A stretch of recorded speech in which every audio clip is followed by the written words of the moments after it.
Just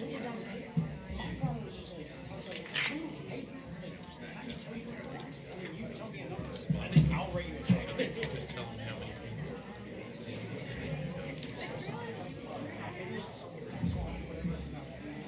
but what it is the final watch. If it's over a certain you sit up and read. These chairs are coming apart now. Coming back. Tell me something different. Did you check it all out?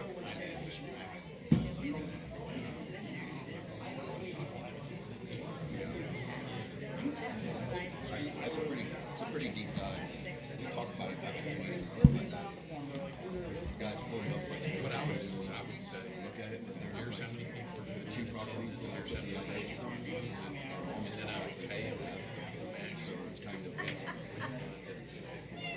know.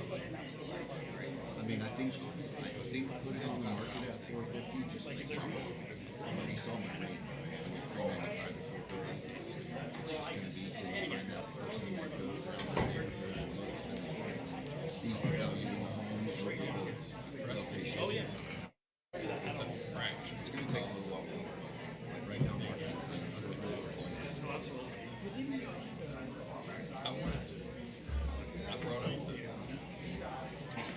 Brought up I mean, I speculated on there's vacant land listings in there too, just to get an idea. I think like that property right there itself for 125 or 150. Carissa, I'm ready. what'd you do? Oh, that's when I opened my can. Good morning. This is Citrus County Planning and Development Commission hearing for August the 21st, 2025. If you'd like to join us at this time, I invite you to please stand for the invocation and please remain standing for the Pledge of Allegiance.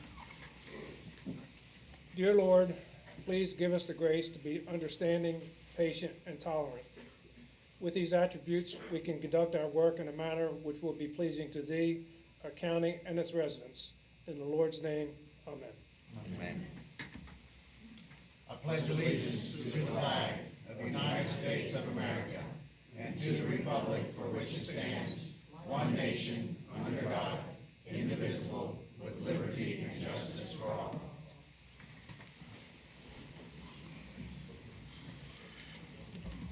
Thank you for the courtesy of the applicants, this board, and all those around you. If you can please place your cellular devices on mute, silence, or airplane mode. May we get the roll call, please? The following Planning and Development Commission members are present. Chair Richard Barmez, David Bramblett, First Vice Chair, Robert Shera, Second Vice Chair, Jeanette Collins, Michael Facemeyer, Alternate Timothy Gilbert, and School Board Representative Chuck Dixon. Thank you. If any person decides to appeal any decisions made by this commission with respect to any matter considered at this hearing, he or she will need a record of the proceedings, and for such purpose, he or she may need to ensure that the verbatim record of the proceedings is made, which record should include testimony and evidence upon which the appeal is to be based. During the public import of the meeting, individuals will be given 3 minutes, and representatives of an organization will be given 5 minutes. When anyone wishing to speak comes to the podium, you must complete a yellow form that's found at the front door. Complete it and hand it to the recording secretary. Please print your name, your address, and the number of the application for which you are speaking on the form. If representing an organization, a letter of authorization must accompany the speaker. The comments will be limited only to the topics being heard. So please state your name, spell your last name, and give your address for the tape record.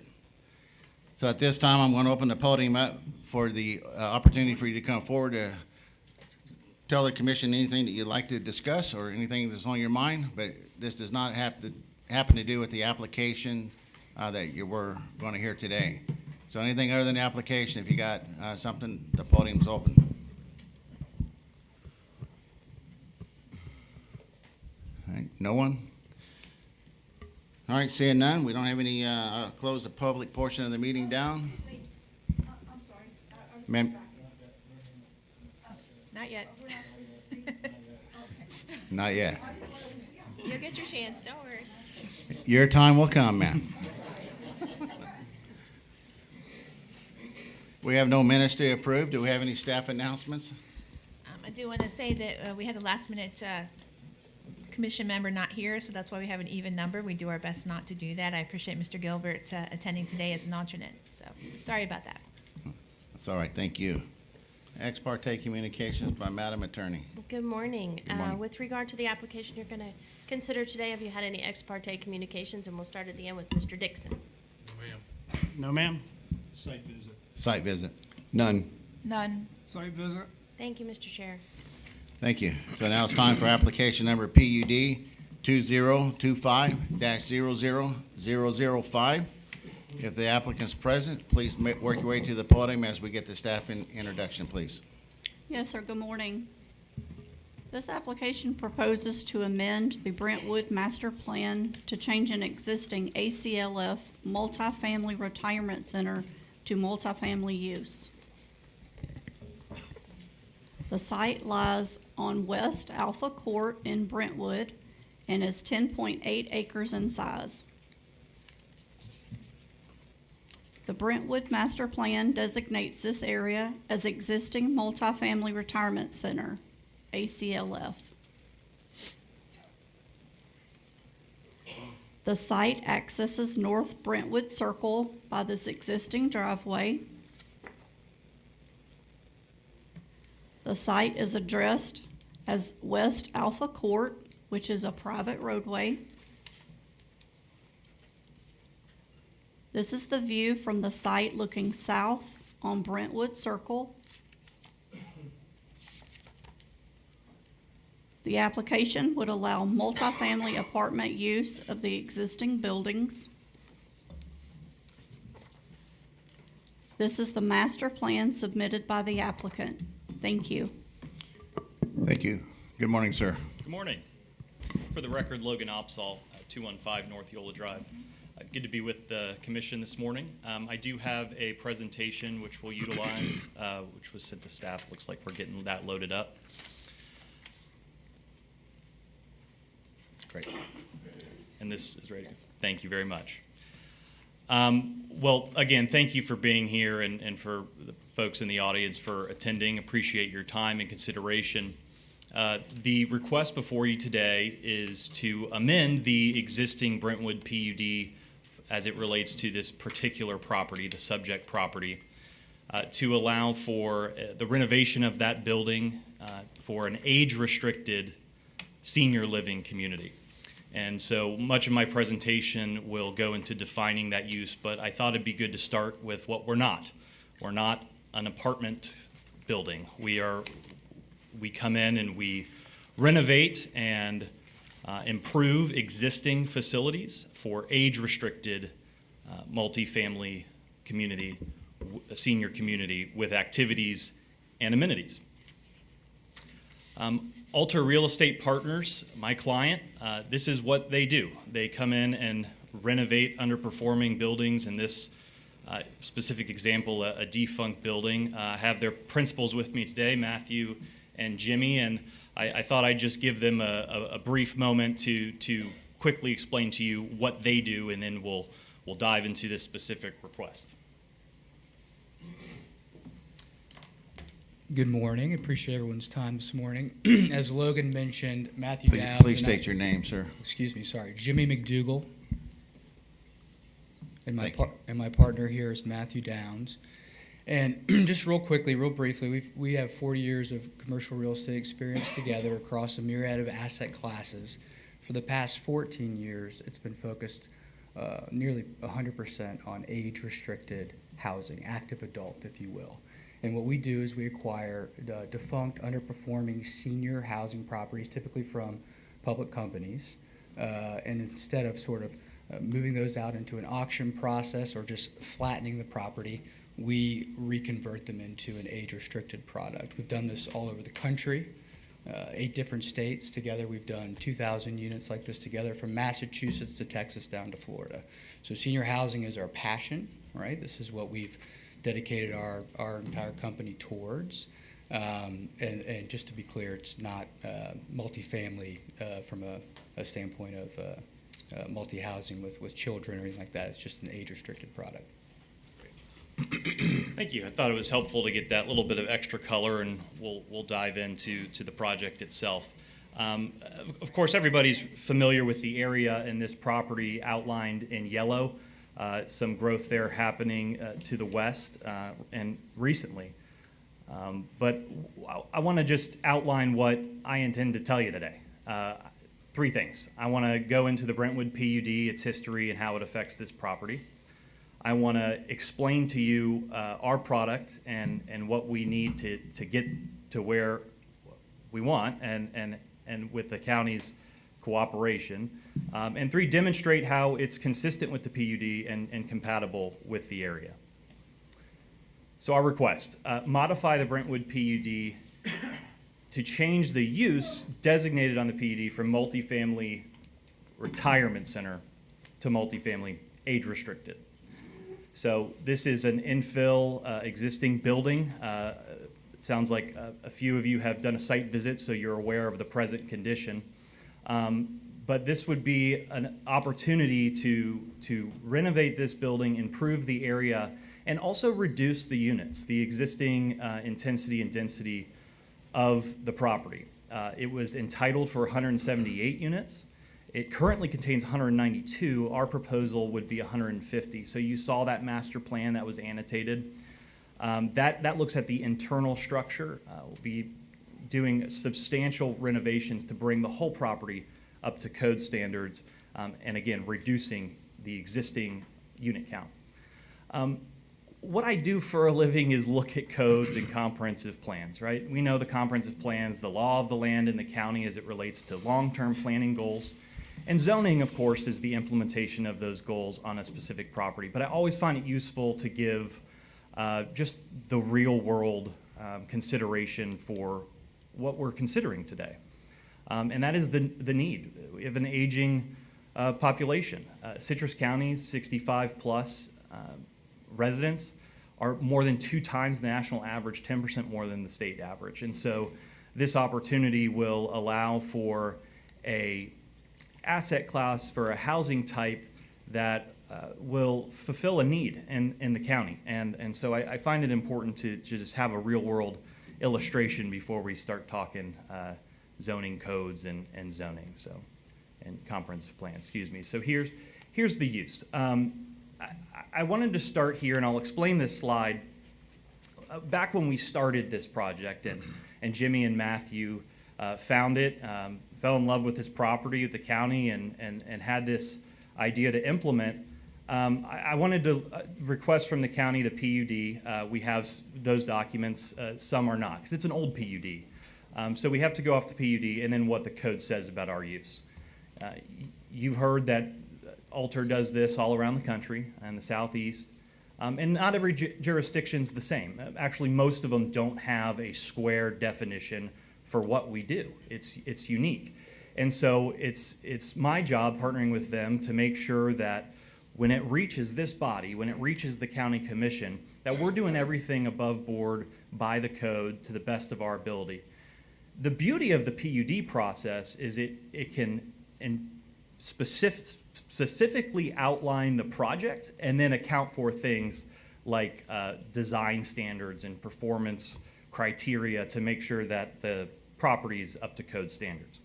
So I give you all that because retirement center, multifamily retirement center, that's not defined in the PUD and it's not defined in the code. And so when that happens, what your code does do is give us some guidance about what to do, how to define it so that a future board and a future applicant have that understanding. And so when something's undefined, the code tells us, the left side is taken directly from the code. Take a look at the comprehensive plan, Florida statutes. If there's nothing there, the Florida Administrative Code. Look at the county ordinances, and then the dictionary. And I love this. And if all else fails, just use some common sense, some common usage. And I think that's important too.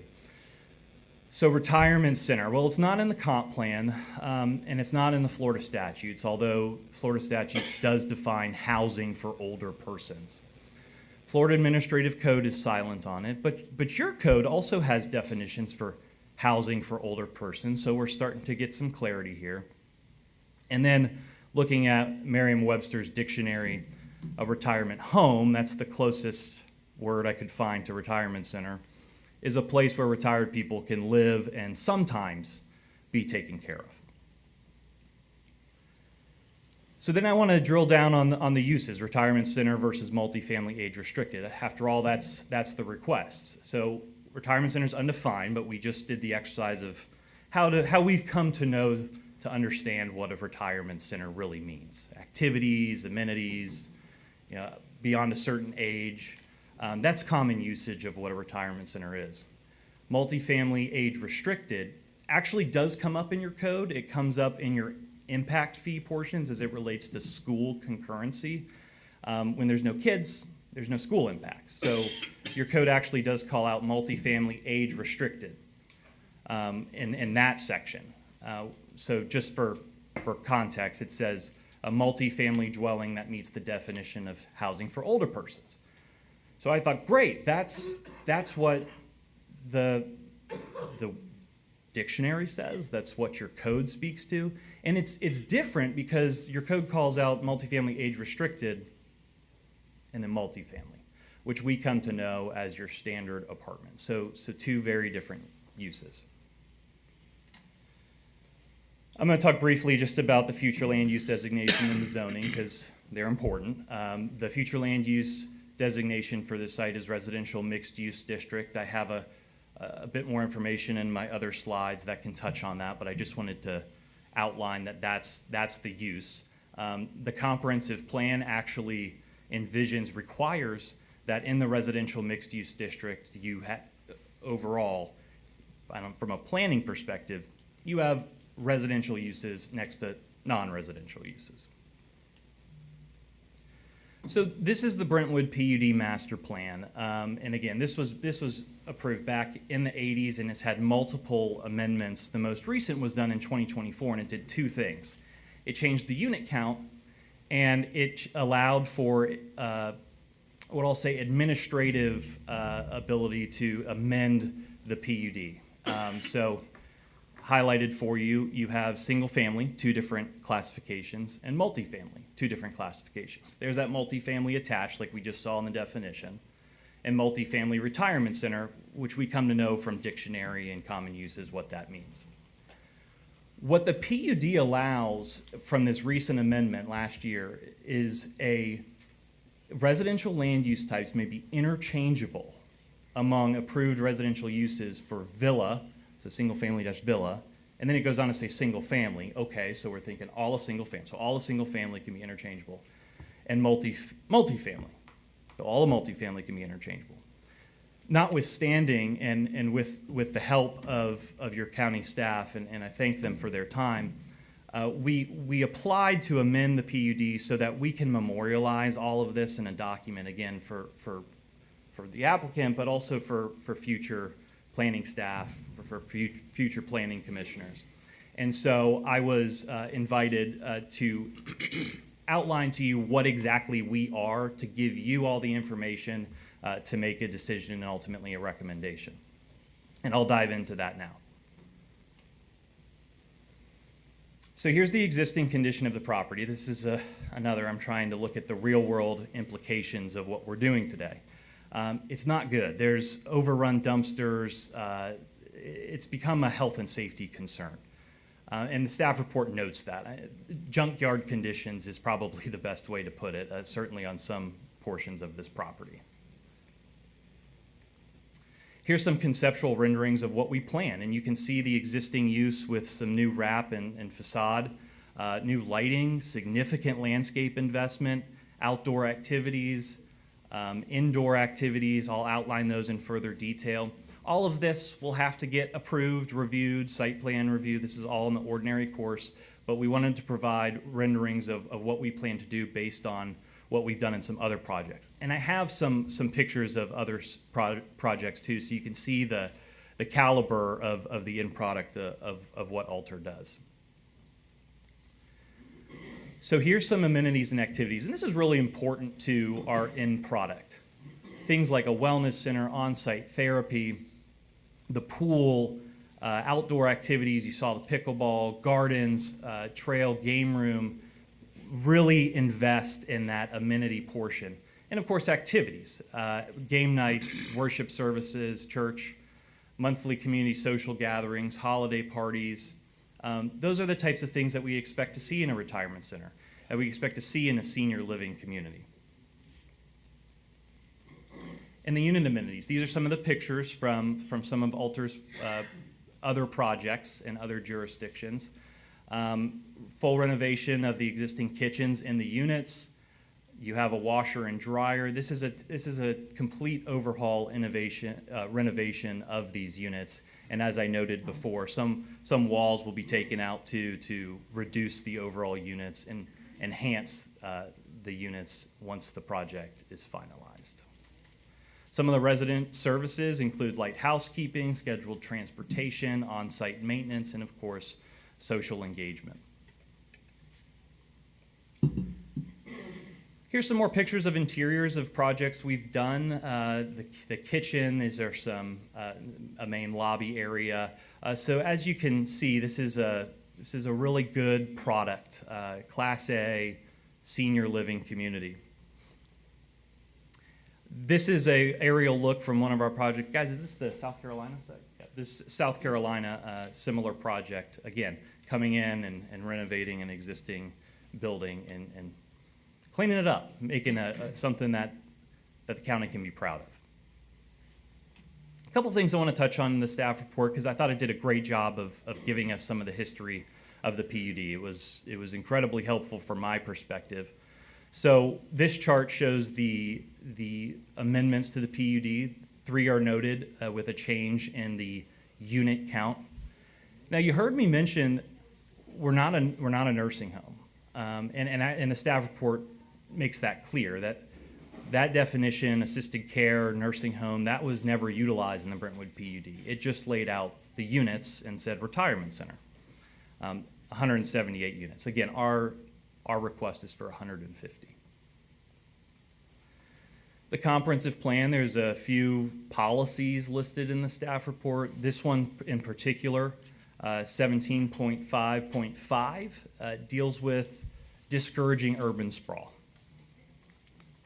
This is an infill development. It's an existing building. It's a built-out community, and we are coming in and restoring it. So no urban sprawl there. This is an infill development.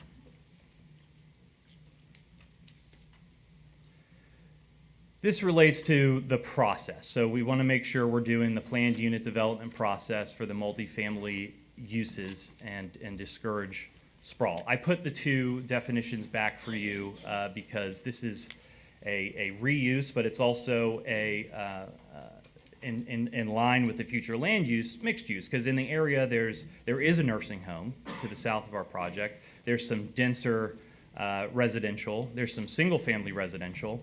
And that's what the land use designation always envisioned. That's what the PUD set out in the master plan. And that's what exists today. So compatibility, really important. And the heart of what I'm trying to communicate to you today, again, at the direction of staff, wanted to make sure we're being very clear about what we're proposing so that you can make the decision as it relates to compatibility. Going back to the comprehensive plans, the goals and policies, that long-term planning strategy, providing a range of housing types, the need for senior living in the county, and the encouragement of infill uses. Again, goal number 1 of the comprehensive plan, provide a housing stock for present and future residents. The opportunity before us is to renovate this building, extend the useful life from a structural and aesthetic standpoint, and plan for present and future needs of the county and its aging resident population. I believe this is my last slide, but I just put up here squarely the line in the staff report that we are speaking to today. There's pause over multifamily connected to a nursing facility and in proximity to single family.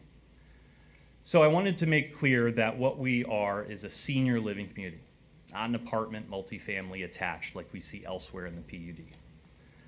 But I also want to note again that single family, nursing home, multifamily, higher density residential, that's what exists today. That's what the PUD envisioned.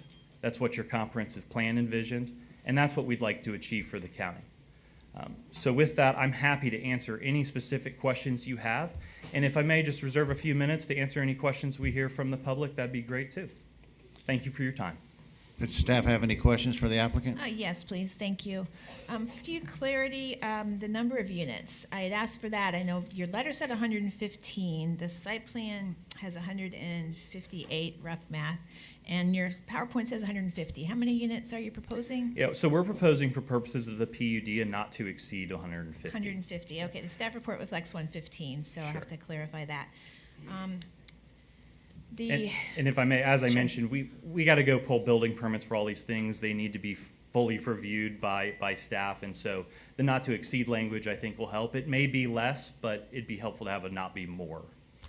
Okay, so a lot of your parts in your presentation were about senior community. How are you going to enforce that? We don't have any way that the county can. How are you planning on doing that? Sure. So we want to, of course, work with the county on that front. We've done things like a declaration in the past or deed restrictions, a simple development agreement.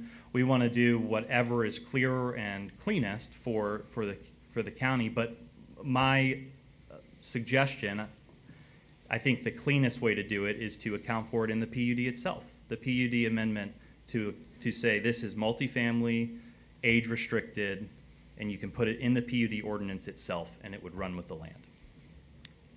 I don't know how we'd enforce that. What's the age? 55 and older. I don't know how staff would enforce that on a PUD standpoint. We don't ask for age and building permits by any way. Sure. Well, So it could be a private deed restriction is what you're doing? we could, and we can make it a condition of the PUD. We can just spell that out in the PUD. It's also included in lease terms. And we would need, by the way, to do a declaration stating that it's 55 and over for Citrus County schools. We would have to do that. Well, there's no impact fees. These units are already here, so you wouldn't have impact fees for the schools. The way the code reads, it still requires it, but again, I want to make sure that the county's clear that we memorialize the age restriction. Okay, so let's talk about compatibility. You talked about it a little bit. What is your proposal to try to address compatibility of these units, especially on the north side where you're abutting residential? Sure. Well, again, significant landscaping, buffering. We've discussed fencing with the county in terms of a buffering and screening standpoint. But keeping into account, all of this is an improvement of the existing condition and a reduction in the overall density. Okay, so do you have anything proposed as far as fencing or walls or anything there? Well, we would need to make sure that they're code compliant. So all of those things are being proposed, and you will receive applications for them. They'd have to meet or exceed code standards.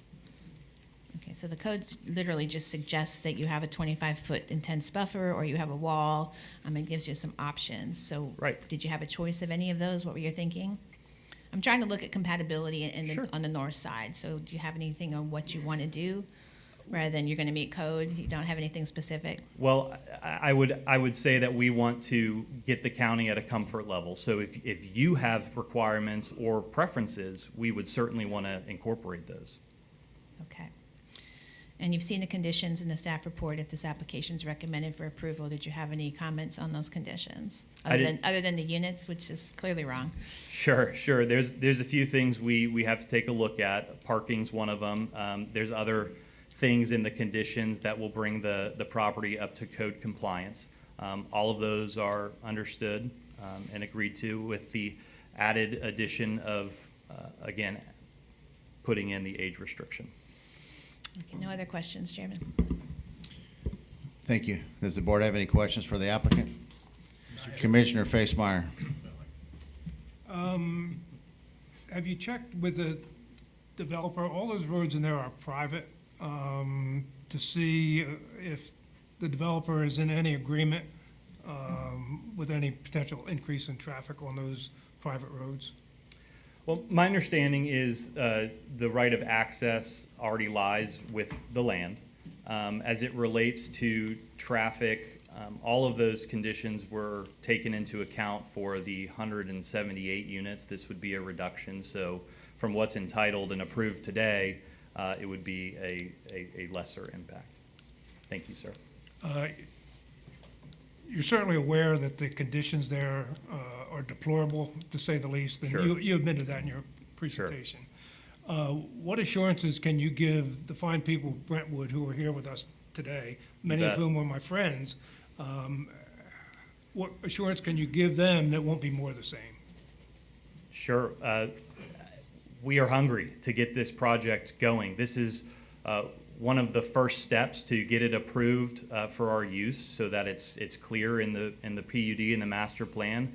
The second we are able to apply for site plan approval and building permits, we will do so.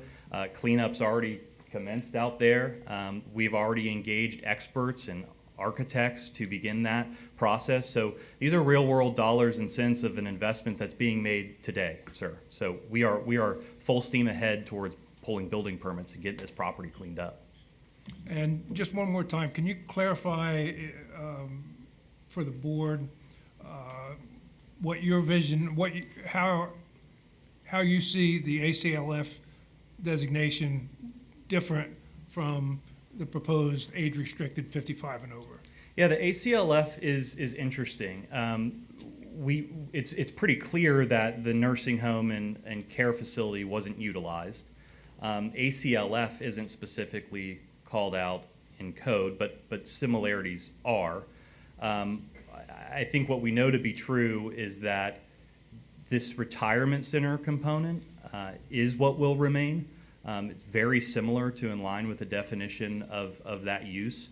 So outside of the ACLF being called out in the master plan, what we're proposing is all of the activities, services, and amenities, but it's not going to be medical treatment on site, I guess, as to answer your question head on about the ACLF.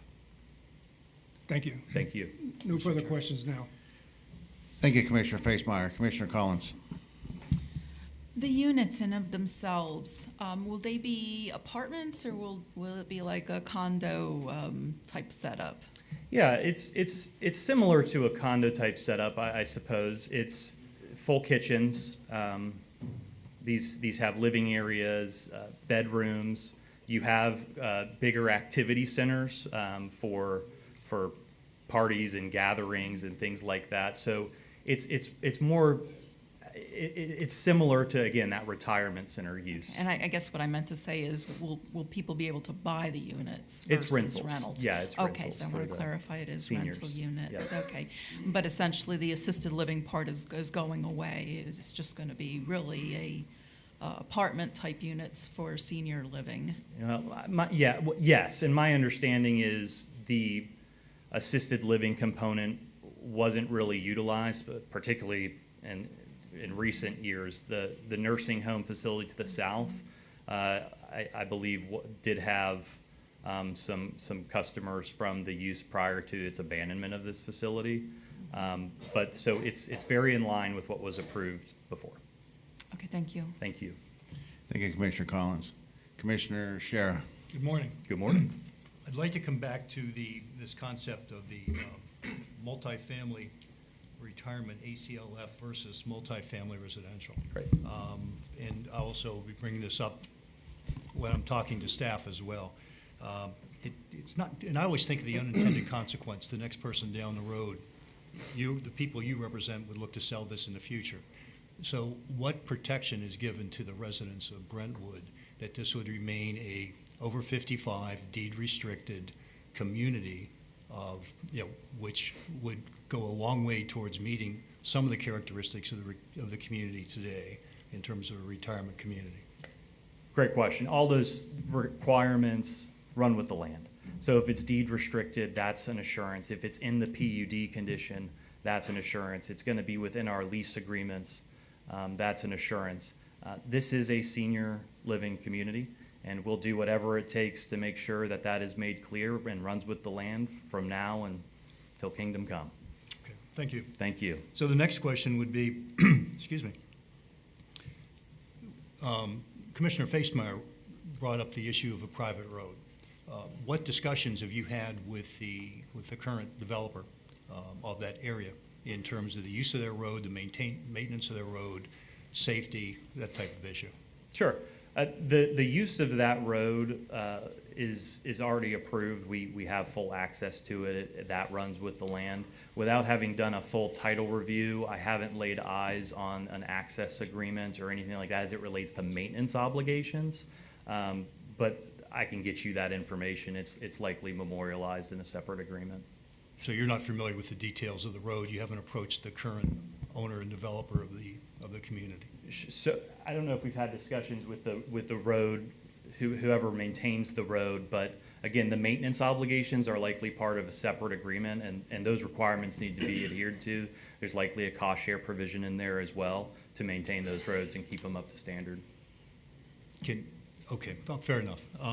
Question about the density. You said you want to reduce the units from 178 down to 150. How many residents per unit?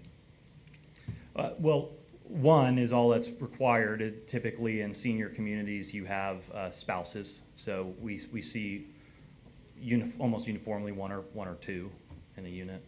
In your master plan, I think you showed it up there, showed some one bedroom, some two bedroom, some studio. Yeah, that's right. So you would anticipate, when it comes back to this other issue of parking, that you're going to be looking at least in the two bedroom and one bedroom, you may have multiple residents, individuals. That's right, sir. And the code spells out some requirements for how to properly calculate parking, and so we'll need to make sure that that's cleared with staff too when we come back for site plan approvals, that type of thing. So compatibility is a big issue here. And sure. We have single-family residences to the north. Staff has already addressed that issue. You've got the nursing home immediately to the south.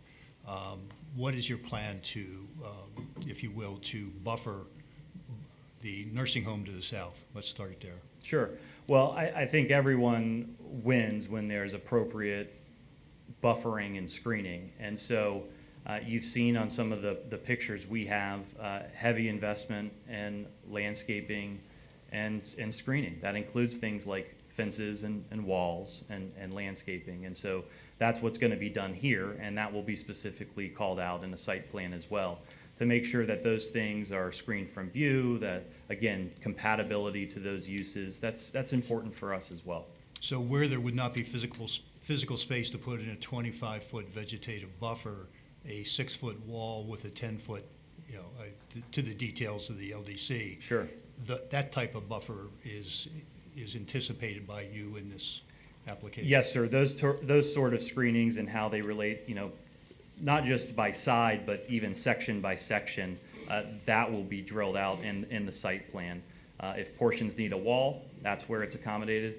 If portions need landscaping, that would be accommodated. And if portions have both, to the extent we can accommodate both, we'd want to do that too. Okay, great. Thank you.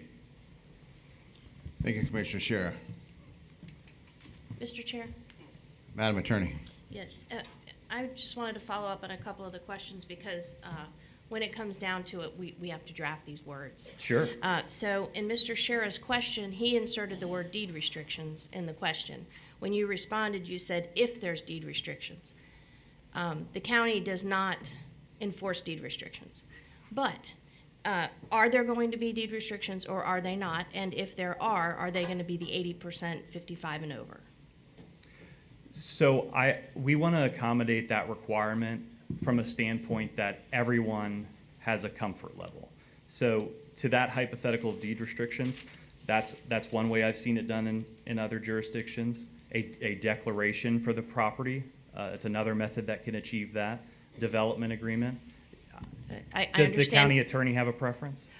I don't have a preference. This Sure. is your application. Mm-hmm. This is your opportunity to tell the board what you intend for your property.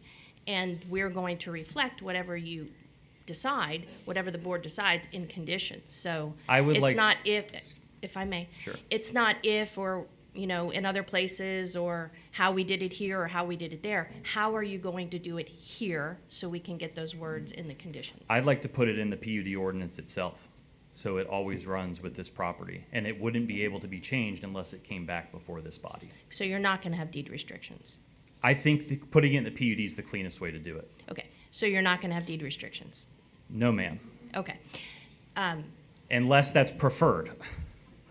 But putting it in the PUD ordinance is, to your point, Madam County Attorney. It's you how said, you- You said how we want to put it. That's the best way. Okay. I've seen it done, Okay. because it makes sure it has to come back before this body. How does the county staff code compliance enforce that condition?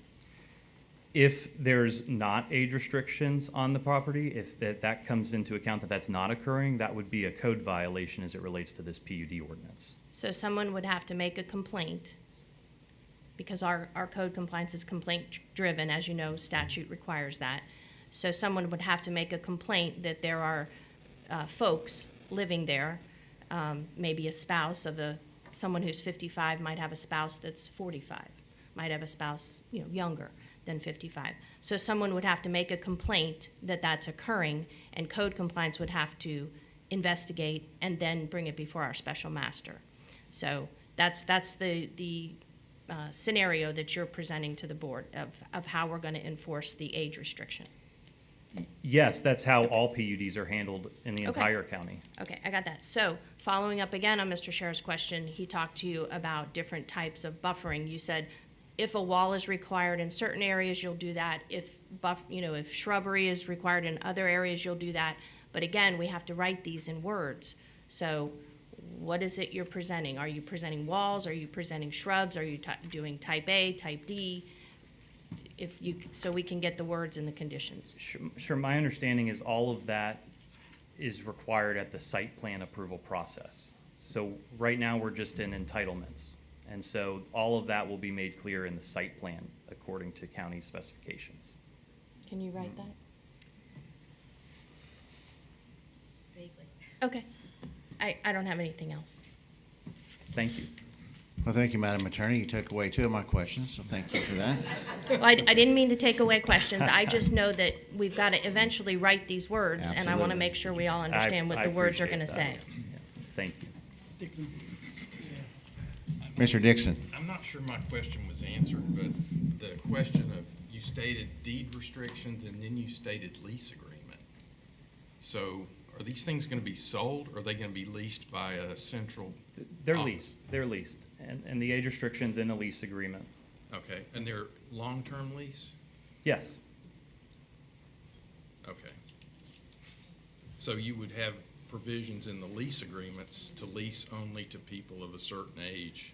yes, sir, and I think that's belt and suspenders, especially since we're having that in the PUD. So those two things together will provide the assurances that you'd like to see. Is there like a manager on site? There is. Okay, so this is very similar to the project we just had, except this one doesn't do short-term. The one we just heard at Meadowcrest. That was a hotel. But this is Meadowcrest, I don't even. across the street from there. Thank you. Yeah, thank you. All right, Commissioner Scherer again. We're just having so much fun here. Yeah, absolutely. Look, there's some details that appear to be lacking related to infrastructure, particularly related to water. And it's a detail that was flagged or identified in the staff report. So what is the plan for water? Under concurrency, you have one set of obligations, but blocking and tackling, how are you going to actually do that?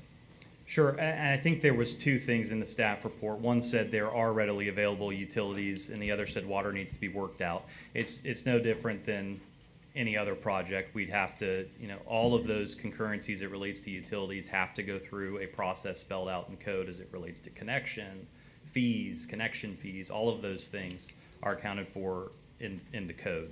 And so as it relates to water supply, we know it's available in the area, all utilities are, and we will connect those in accordance with your code requirements. So is a second topic related to utilities, or at least related to stormwater in this particular case. Staff will address this in their report, but you've apparently not addressed stormwater.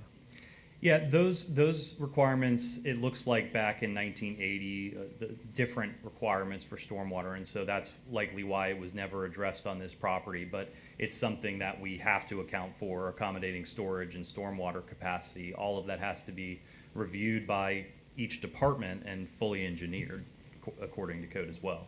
Have your folks taken a look at stormwater retention requirements, and do you have the physical space on your site to accommodate Yeah, stormwater? we've discussed stormwater, and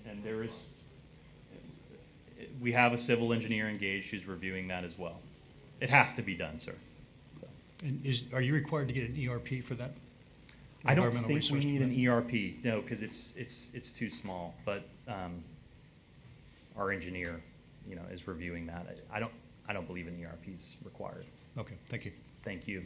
Great questions. Thank you, Commissioner Shara. Commissioner Gilbert? He took mine. He took your question. Great. Commissioner Facemeyer? This is not a question, it's a statement as much as anything. Sure. We touched briefly on buffers and how important they are in a scenario like this. One side is the golf course.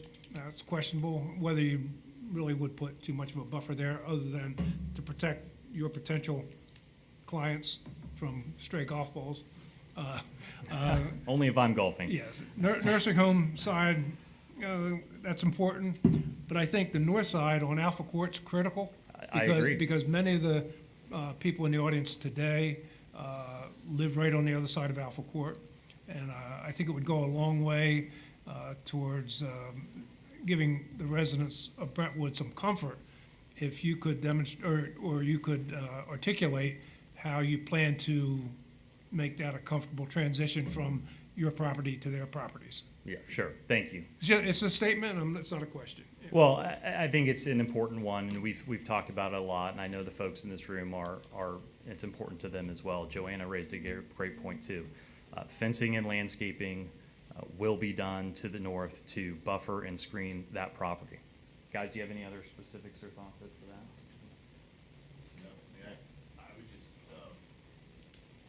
Matthew Downs here, thank you all for taking this time this morning. I would just say that we are well aware and conscious of the existing community and all those that live there, and the importance for us to, as we go through this process, to adequately meet the requirements for landscape buffering, any type of hedging, and understand that we want to be a kind of a soft entry into the area and for this property and what we plan to do and how we plan to renovate it. So, we're going to meet every code and ask of us that is asked to that end, and we want it to be something that's an organic and kind of a harmonious feel with what's already there. So, and certainly improve it. Yeah, and I always appreciate this forum too. We're here in a public meeting, and I know folks will have some comments as well, and I'll take notes and respond to those. But I want to be clear that screening, particularly to that north side, is important to us and certainly to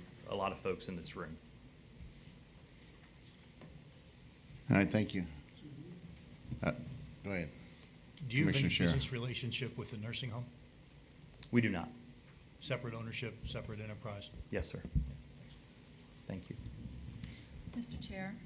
Commissioner Collins? Sorry, I have a few follow-up questions. I was just looking at staff's conditions of approval, which I'm not sure if you had the opportunity to review.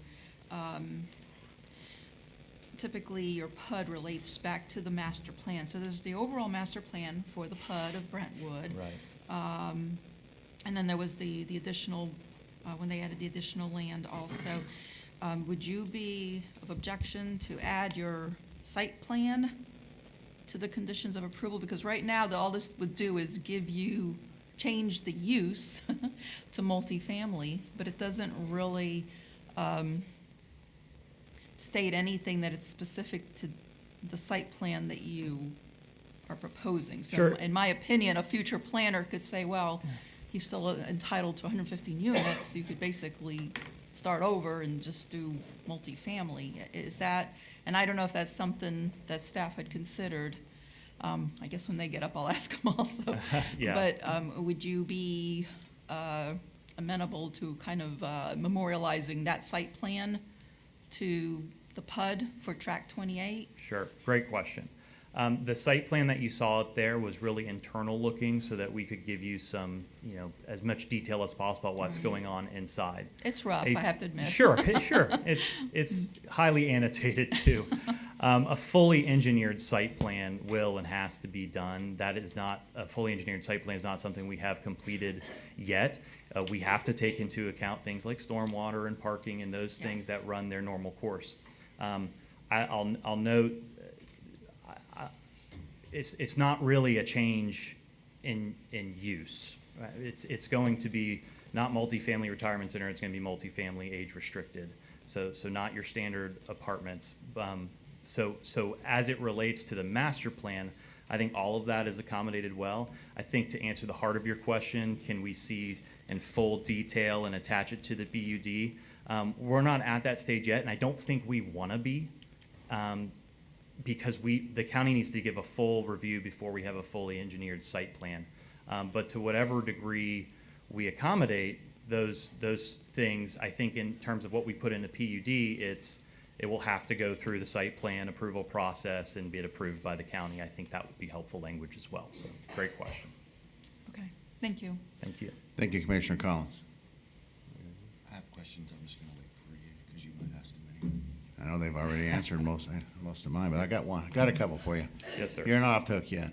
When did the applicants purchase this property? We got control of it, April 15th, 2025. April 15th of this year. So since April, your pictures indicated a junkyard, dumpsters overflowing. My site visit pretty much indicated the same thing. Yeah. Yeah, the conditions kind of continue. People continue to dump trash on there. The second we can pull building permits, it'll be improved. But we've also done, yeah, please come. So we had to go through the process with Waste Management of getting the account shifted over into our name, which took some time because when we called and tried to actually move the account information over, we weren't an authorized user, so had to go through some process there. We have, since that time, established a relationship. Just as soon as 2 weeks ago, we had the dumpsters. They're now on regular pull out and clean out. The roll-off that was in the back along the golf course has now been removed. We have done some tree pruning and landscaping to the property. We're shoring up our fencing around our pool that's not in any function right now. We're landscaping the property. We have on-site security that patrols the property. So we're actively invested and working to clean the property up currently. All right, thank you. Yes, sir. Commissioner Bramlett. Yeah, so that just brings up a question that I didn't have, but you're cleaning up trash on a property that's vacant, household trash? Dumpsters are filling up with household trash on a property that's vacant? Well, the property's not vacant, right? It has a structure on it. Occupied? Is it occupied? No, It's it's an not. unoccupied property and it's currently- getting household trash It's currently filling up the dumpsters? It's currently unoccupied. That's why we have security. Go ahead. The former operator, when they moved all the residents out, they vacated the units and removed all the refuse and trash. There was a period of time that we were not in control of the Waste Management contractor relationship, and we're not able to pull that trash out. So that trash we're speaking of was existing, and then we've had some residual from our landscaping uses that have gone in. There's not any other trash that's coming into it outside Okay. of that. All right, cool. I appreciate that. Most of what you said is pretty clear, but the declarations, the deed restrictions, the PUD amendment that we're going to deal with this 55 and up, I'm kind of hung up on that. So what I want to know is, have Mr. Downs and Mr. McDougall, have they presented and created or converted an ACLF inside of another deed restricted community or HOA like this one? Because I know a lot of ACLFs, they're independently owned outside, fee simple property, not inside of a development like this.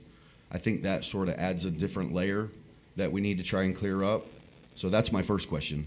Have they converted an ACLF into a deed-restricted community inside of a deed-restricted community. Does that make sense? Sure. So yes, they have. The ACLF is interesting that it's there because separately they say we're not a nursing home or care facility. So it's more a retirement center. ACLS has sort of medical licensing, things like that. That's not what's being proposed. It's consistent with what's there today on the retirement center front.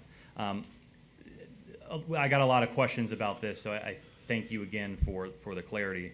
The different options were more of an illustration. I appreciate the county attorney, getting our input on that. It's why we're here today, right? Multifamily retirement center, to adjust that requires a PUD amendment process. So multifamily age restricted is the exact same process that got this property approved in the 80s, and then amended again all the way up until last year. So that's what we're doing here. It's multifamily age restricted. So the ACLF, was that owned by a separate corporation outside of the Brentwood development? I believe it was a different license holder because you have to have licensing from the state. Was there an agreement between that ACLF license holder and the Brentwood development at some point in time whenever that property was created for whatever it was intended for and used as? Was there an agreement that was some sort of agreement because this new community needs to answer to someone within the Brentwood community? How is that relationship going to be established? Because in my opinion, holding the county responsible to maintain your 55 and plus, declaration, that's not. I don't think that that's fair to the county to have to come before a special magistrate, have to rely on the citizens of the community to say, okay, here's a code compliance, we want to turn it in. Somehow we have to fill that gap, and there hasn't been a really good job of communicating how the owners of this particular property are going to establish and help these people in the audience know that this property is going to continue to remain 55 and plus, even if it changes hands. Where's the mechanism? How is it going to be controlled? And I don't like to hear that it's going to be put onto the county to have to deal with. No, and thank you for that, because it's not, and it shouldn't, right? This is not a special request. This is no different than any other property. If I was here today asking to have an office approved, someone can't live in an office or rent out offices for residential uses. A ordinance applies to a property, a zoning ordinance applies to a property, every property in the entire county that governs the use on that property. That's incumbent upon the owner to comply with those things. And if they don't, just like on any other parcel in the county has enforcement procedures and authorities, but it's incumbent on the property owner in accordance with the PUD ordinance. And this is true of every property in the Brentwood PUD. So have you guys spoken with the developer at all, or the Brentwood development? The master Brentwood developer? No. No. Is there an intent to? Like, do you think that they're going to be interested and want to know and hear what you guys have to say and what you're planning on doing inside of their community? I think everyone in the county would be interested to know what we're doing, and we're absolutely we'll discuss with them, particularly if it relates to maintenance obligations and those types of things on roadways. Absolutely. Okay, thank you. No further questions. Anyone else? All right, thank you. Appreciate that. Thank you for your Get the questions. staff to come forward to make the staff presentation.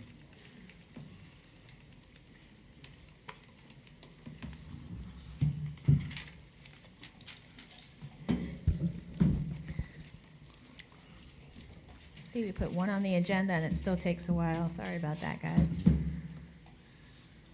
Oh, that's right. You have to move it for me. It's not a PowerPoint, it's a PDF, so poor Cheryl's going to have to be next. So go ahead, Cheryl. You can go to the next one. Oh, too fast. All right. So as you've heard, this is an application to amend the Brentwood Master Plan. They are trying to change it from a multifamily retirement center to a multifamily residential. This is the application site. It is not in any way vacant, but yes, it seems like it's been unoccupied for some time. I did hear a discussion about trash. When I was out there, there was still trash there over the last few months, so it's not been cleaned up at this time. I haven't been out there in the last 2 or 3 weeks or so.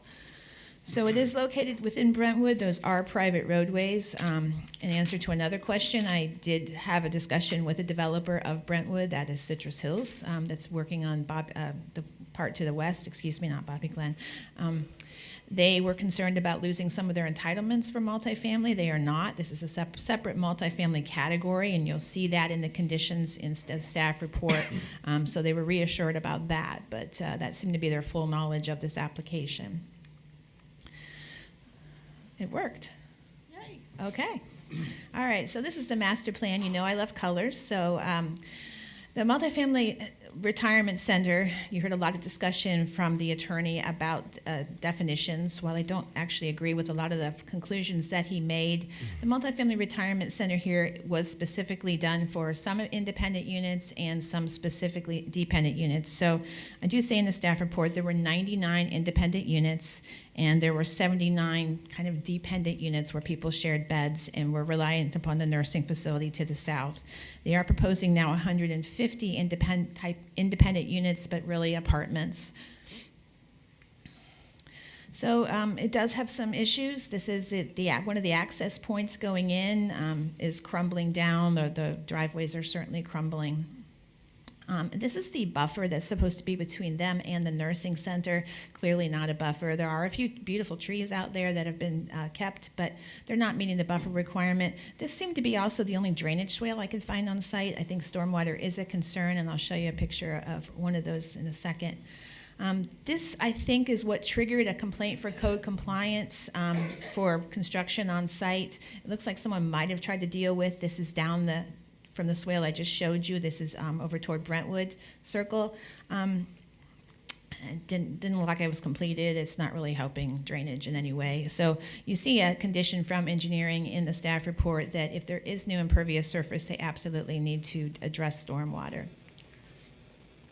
This is a connection to the existing nursing facility to the south. This is looking from the applicant site.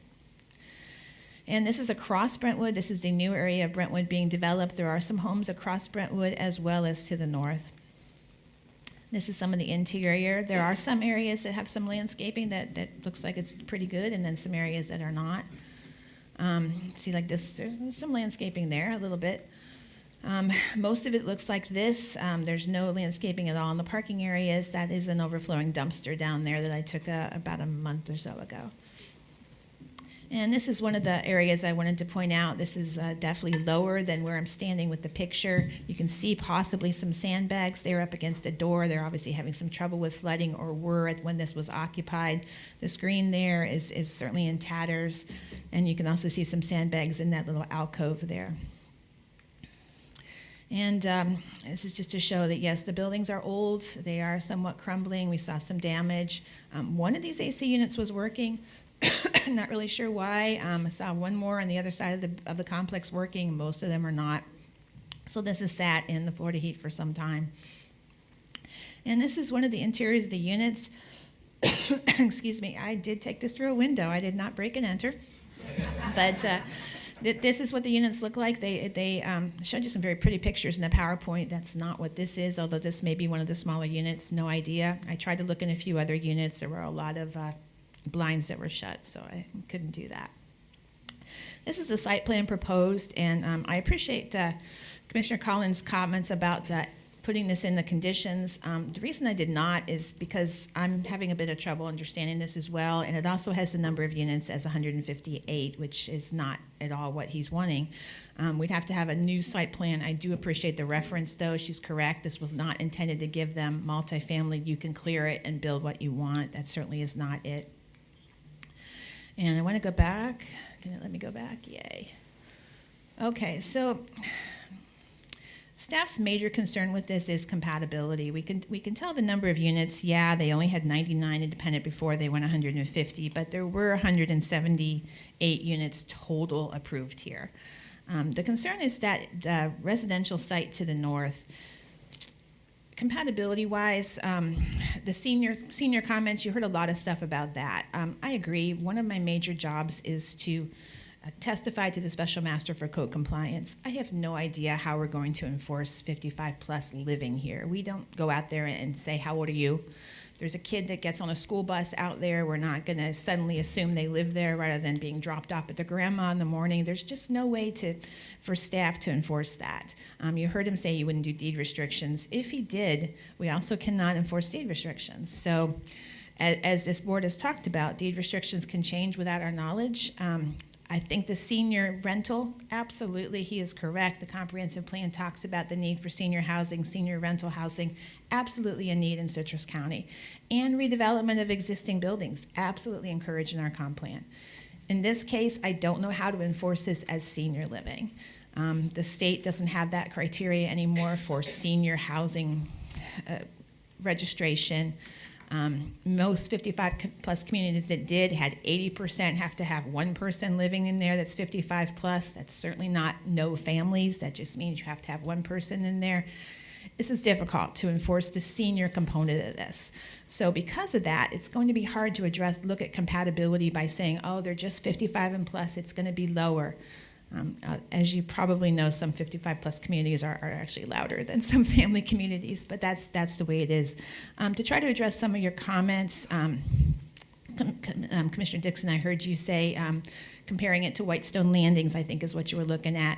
Whitestone Landings was a vacant site with a multifamily that wanted to then do hotels. So I don't know that we can compare the two, that they wanted to do a commercial use of hotel and they didn't have senior in any way in that particular one. I talked about the road. As they talked about it, I don't think they have any comments on that. I'm trying to think what other comments there were here. Did they answer your other questions? I think so. You see utilities has said utilities is available here. Yes, they were hooked up before with the ALF, and we know they can be again. They do have some comments about addressing where the lines are. They're not sure. This is really old. So, and you had some comments from engineering that they do want a traffic analysis for the signal timing at the Davis Reserve area on Brentwood to see if this particular use is going to trigger that. As far as the compatibility to the north, you didn't hear a commitment really to what kind of buffer would be there. So I'll point out, and I am on page 105 of the packet, talks about that the Brentwood PUD does have an existing condition that where multifamily lots adjoin adjacent lower density, there are buffer options there. One of them is a 6-foot privacy wall with landscaping with a 10-foot strip. Would suggest that is the more intense there. There is a high hedge there on that lot. While it's not totally contiguous, right before Brentwood Circle, there's actually a gap. But most of it is a very nice high hedge. It's certainly over my height for a ways. That could be used with the addition of a wall if you wanted to recommend approval for compatibility. Staff would certainly support at least that. There are a lot of other conditions. Most of them are existing in Brentwood. They do need to show the utilities, the signal timing, and giving them the deviation for the no parking lot landscaping. I don't know how on earth they can install that and still keep parking. All right. All right, does the applicant have any questions for staff?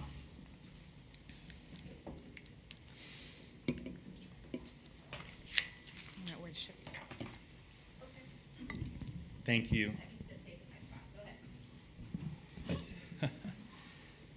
Do you want me to? You're fine. Oh, okay. Just screw me off. You're fine. Sorry, thanks. Yeah, appreciate those comments and the opportunity to respond. The property conditions rough. We saw things like Actually, this I'm is sorry, actually this is time to ask questions. cross-examination. You're just crossing me. All you're doing is asking questions for the county. If you have any questions for the county, we will entertain that, but nothing else Or at the this area. time.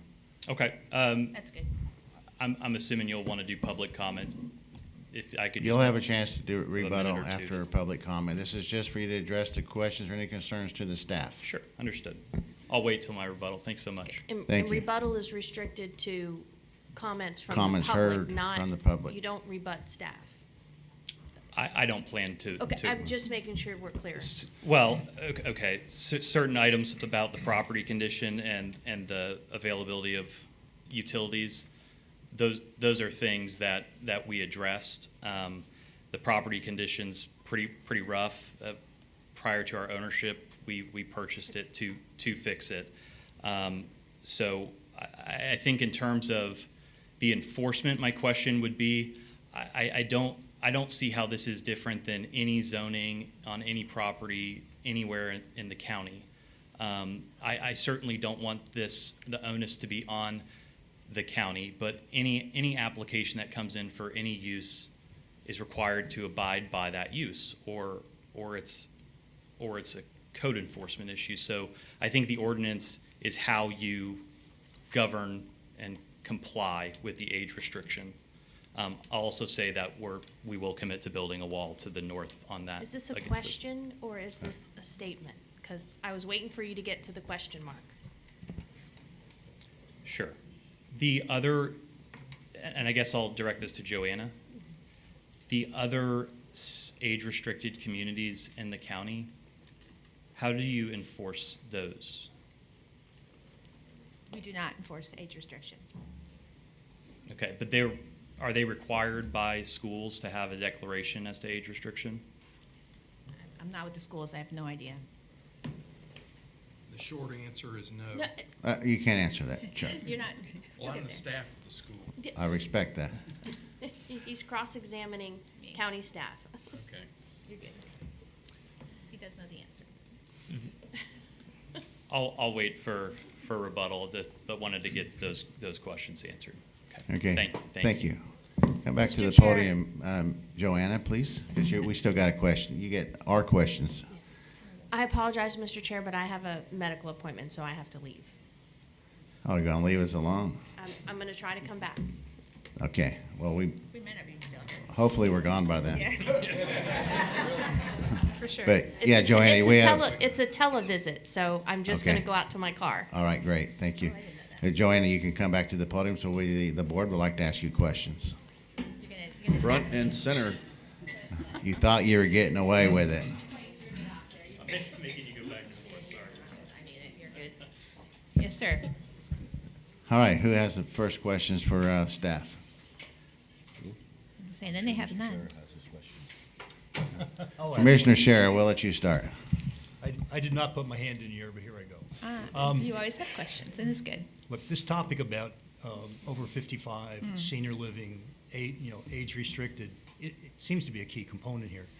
And I'm going to ask a question that was just in the conversation. How would this differ from our other senior living facilities in the county in terms of code, zoning? So we don't have, there are areas that designate themselves as age restricted, but that's their selling point here. I'm just saying that the county does not go out and say, no, you're not age restricted. We don't check that. So that's where I was saying, I agree that they sounds like they want to do that, but we don't have a way to enforce that, follow up on that, check on that.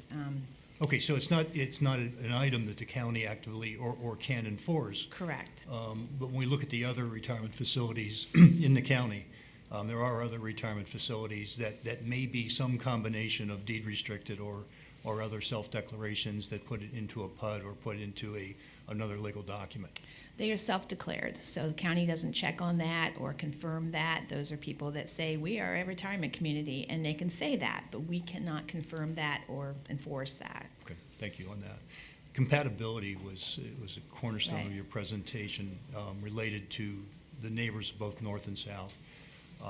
We've talked about some of the blocking and tackling that has not been addressed related to stormwater, water supply, roads, access roads, that type of thing, which typically are addressed at this point in time in a presentation by a developer to us with at least what their plans are. So when we talk about compatibility, if an applicant would in fact comply with code and build a 6-foot wall with the requisite physical spacing or the 25-foot vegetative buffer meeting the standards, given that that's the LDC, is there any other concern or requirement from a compatibility standpoint that would be of concern to staff? Well, actually, that's the Brentwood master plan that has that condition with the wall. So the land development code says residential next to residential. There's a buffer, but it's not that specific as the wall and the width. So we still have compatibility. So even if you check all the boxes for the LDC or the master plan, that does not mean automatically, and then you're good. You still have to look at compatibility. So that's a way to try to address compatibility. And it's your guys' fun decision to decide if that is enough to address the compatibility between this use and the use to the north. To your knowledge, were there any issues with the previous owner when this was in operation with the? It's a while ago, so I don't know. I referenced a couple recently with the junkyard and the building without, which I think is that little digging of the stormwater. I don't know, unfortunately. Okay, That was a thank you. while ago. Appreciate But then I wouldn't get a complaint on an ACLF, so I probably wouldn't see that. And in their defense, I heard you also say about the utilities. The utilities are there. We know that they're there. They just need to, we're not exactly sure where. All right, thank you, Commissioner Shara. Anyone else have questions for staff? I have a couple. A couple. Why Mr. can't Dixon. they do what they want to do with the existing? Please talk in the mic, please. Sorry. Why can't they do what they want to do if they're going to have one owner on-site leasing with the existing multifamily retirement center designation? I don't think they want to do a retirement center. So the retirement center was described as with the nursing facility, and the PUD talks about them being combined, and they have no plans on using that. They're closing a lot of the common areas. So I think they're taking away the retirement center idea that's in the PUD itself back in the dawn of time. We're talking about 1980. But there's no, as Ms. Collins said, there's no concept plan or master plan on what it's going to look like? I think what they've given you, there's a colored plan in there, is their concept plan. I just did not want to tie that to the ordinance because it doesn't have the right number of units and it is a little hard to understand, but we can certainly reference it. I agree with that and make some, as per the site plan with the correct number of units or something like that. I think that's a well-taken point. Because if it was a leased project for long-term lease agreements, the county could probably enforce that as opposed to deed restrictions. We're not going to be able to enforce lease agreements. That's a private matter on how somebody owns or sells or rents something. That's not Because you'd only something. have one entity. Even so, we wouldn't review a lease agreement. It's not with the county. Okay. Anyone else before I speak? Commissioner Gilbert. Maybe I'm not seeing it. I believe it did say that there was included a FEMA flood plan, but I'm not seeing that in the packet. Am I missing that? What? I'm sorry? A FEMA flood plan? No, there's not. There's not, okay. Right. And then my second question was, and again, maybe I'm not seeing it. I don't see any kind of traffic studies in any of our staff reports of any kind. There's not. Engineering said that they did want an access analysis of that intersection. That's all they can do. These are private roadways, so our jurisdiction is limited, but they do want to have an access at that traffic light and see if they're going to need something to do. Sure, okay. Thank you. That's all I got for now. All right, well, he touched on one of my questions about the FEMA flood plan. You did a site visit as well as I did. Do you have any concerns on the topography of the property and the grading higher than the buildings? Absolutely. I mean, like I said, I had the sandbags. The sandbags are sitting there in your face. You can't miss them. And that swale was the only thing I saw other than the little tiny one over on Brentwood Circle. Yes. Now, as an existing site, if they're not actually putting in new impervious, but they do have to correct some of that that's there. So I think engineering is going to have a little bit of fun trying to deal with that with them. But if there's new impervious at all, we would have to bring up quite a bit. So if they were to have to demo a building and bring it back up because they're not going to be able to solve the issue of the flooding, would they need to come back to this board, this commission, or they go to the building? Right. If technically they did footprint to footprint, no, but they would have to be engineered and have engineering, not just building plans, but also engineering look at floodplain at that point. They would have to look at stormwater. So I'm sure with the assistant living, I don't know about 1980 code, but I couldn't determine if there was firewalls between the structures. Yeah, I I don't. believe there probably are from the Florida building code, but 1980, who knows? It's hard to tell. Yeah, I couldn't get in one of the units, but I probably wouldn't see if firewall came up and hit me, so sorry. all right, so, are there still code compliant or code violations on the property? There are no active ones. There was the one complaint, and the code officer could not go onto the private property to see the trash that I was seeing. Because of this application, that gives us permission to go on there, and I was able to take those pictures.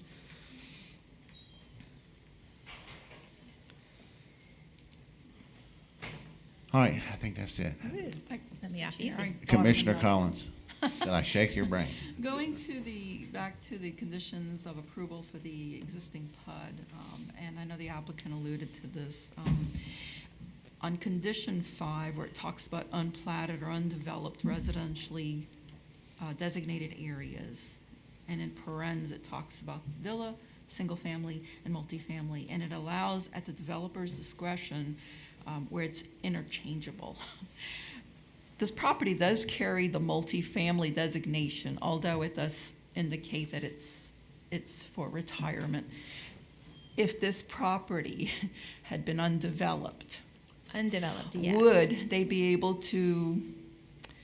Be a good argument. We'd have to look at that very closely as to whether it was truly multifamily. It was kind of multifamily with parentheses. So, but it's not unplatted. It's not undeveloped. So it doesn't and if apply. it was raised, if they went in and cleared it all out, and It's still developed, because if there's a material change in the land, that's our development definition. So I don't think they're ever going to fall under the unplatted or undeveloped criteria there. That was meant for So that's literally opinion. unplatted, not touched land.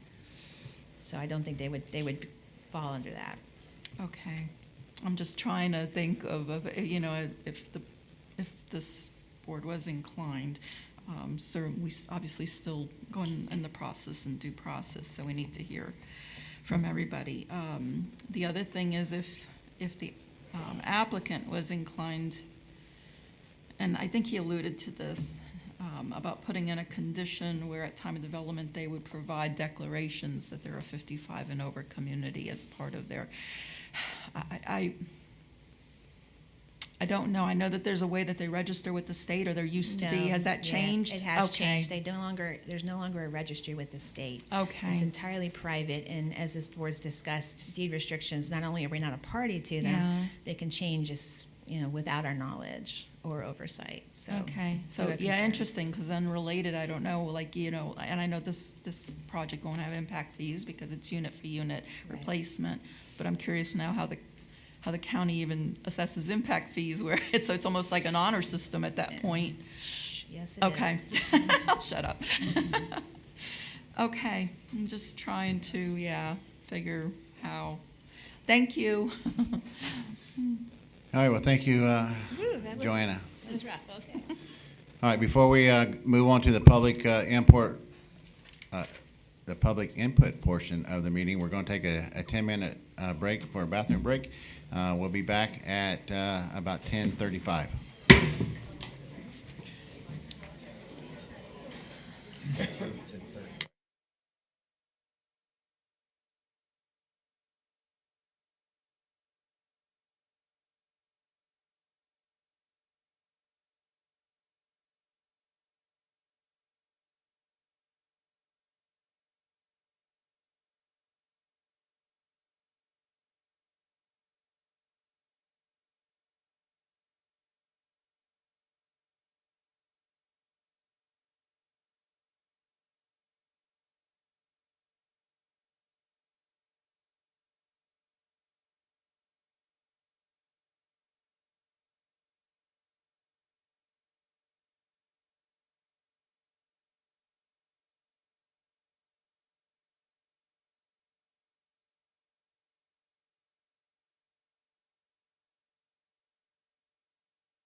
All right, great, thank you.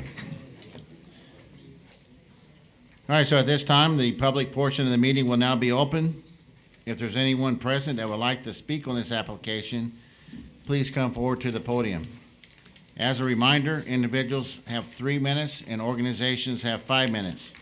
When speaking on this application, please address this board. And please, if you're in the audience, there's no clapping, laughing, or any outburst of any kind, please. But if you have any documents that you'd like to enter into the record, please provide a copy to the recording secretary. So, good morning, sir. Good morning. My name's Tom Delaney. I live at 2890 North Mariah Point, which is spot number 25 on that map up there.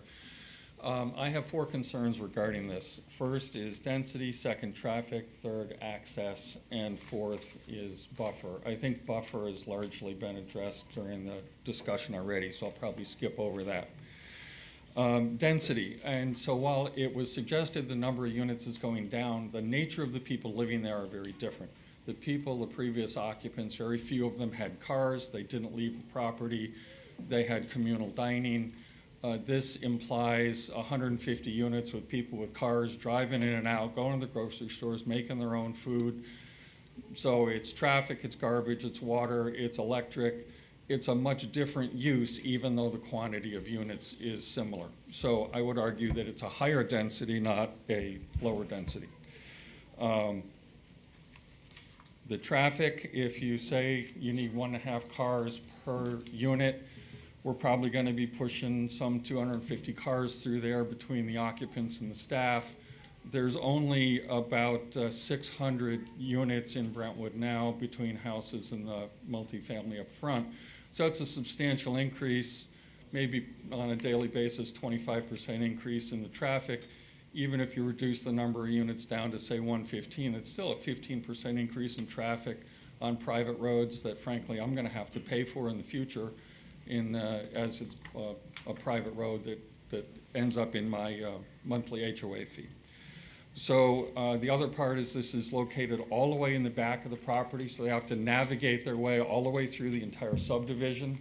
And we already have a problem with people coming through there at high rates of speed in neighborhoods with narrow roads and people walking. So a large increase in traffic navigating the entire community is a concern. Access is now, there's an approved single gate that goes out through Davis Reserve that will be coming online at some point here in the future. So how access will be for the people from these apartments, they're gonna have to go to the gate, which I'll also argue I'm paying for the staff for. They're gonna have to go to the gate and say, "Mommy, may I come in?" because my apartment's there. They're gonna have to get let in. How that all is gonna work is pretty unclear to me. The buffer is important. I think buffer to the golf course is also important. We also have problems with people already coming through the property that don't live there. So buffer and things to restrict people going where they don't belong would be helpful. Thank you. Thank you, sir. Next speaker, please.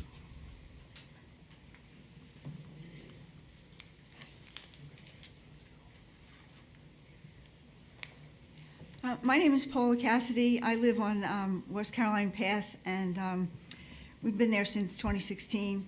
I have a great concern for how this could change the whole face of our neighborhood, because when people bought in Brentwood, they bought a quiet place to retire. I'm greatly concerned about property values going down, and I was kind of getting stuck there because it would become an undesirable spot that we can't afford to sell, and with a property value decline, take a great loss. And then, I'm sorry, I'm getting I'm getting all jumbled up. First of all, I really thought they were talking about unrestricted age, but I think that the terminology change that they put in there of multifamily might still leave a loophole that it could end up being multifamily with children, which the whole activities of family life is different than what Brentwood is. There's noise levels, there's activity. Our our roadways are private, like everyone's been saying, and right now, because of the new development of Davis Reserve, there are 2 entranceways to Brentwood. So when the developer plans to close our original access point, which is going to funnel all the traffic that we presently have, that the new development will have, that possibly whatever they develop on this parcel of land that is within our private roads is all going to get funneled through one access point that's gated at a traffic light, and I am afraid for, like, I think it's a safety hazard.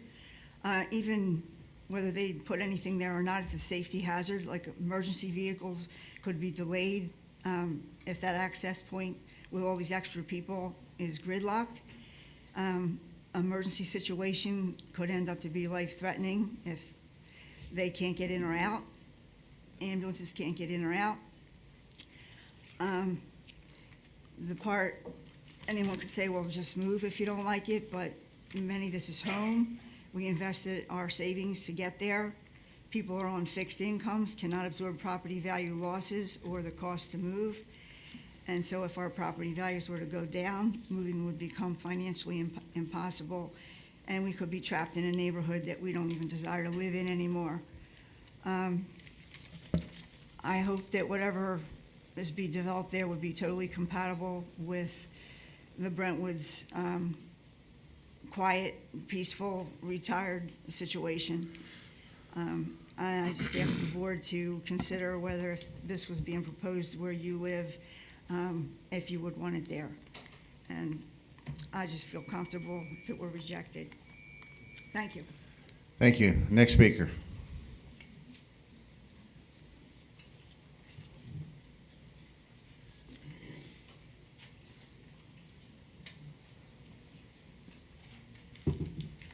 Good morning. My name is Joe Gronenboom. I live at 2875 North Mariah Point. A lot of my points the previous speakers have already made. But as Brentwood residents, we are paying for a private road, and we soon will be paying for a private gatekeeper. I know the previous facility has been grandfathered in as not paying for these roads. My question would be, as we know, there's going to be a lot more than motorized wheelchairs extra going in and out of our roads. If it's a different type of facility, are they still going to be grandfathered in to use the roads without paying? Or can that be changed? And I don't know the government laws on that, but can it possibly be changed so if this goes through, they are paying their fair share? Thank you. Next speaker, please.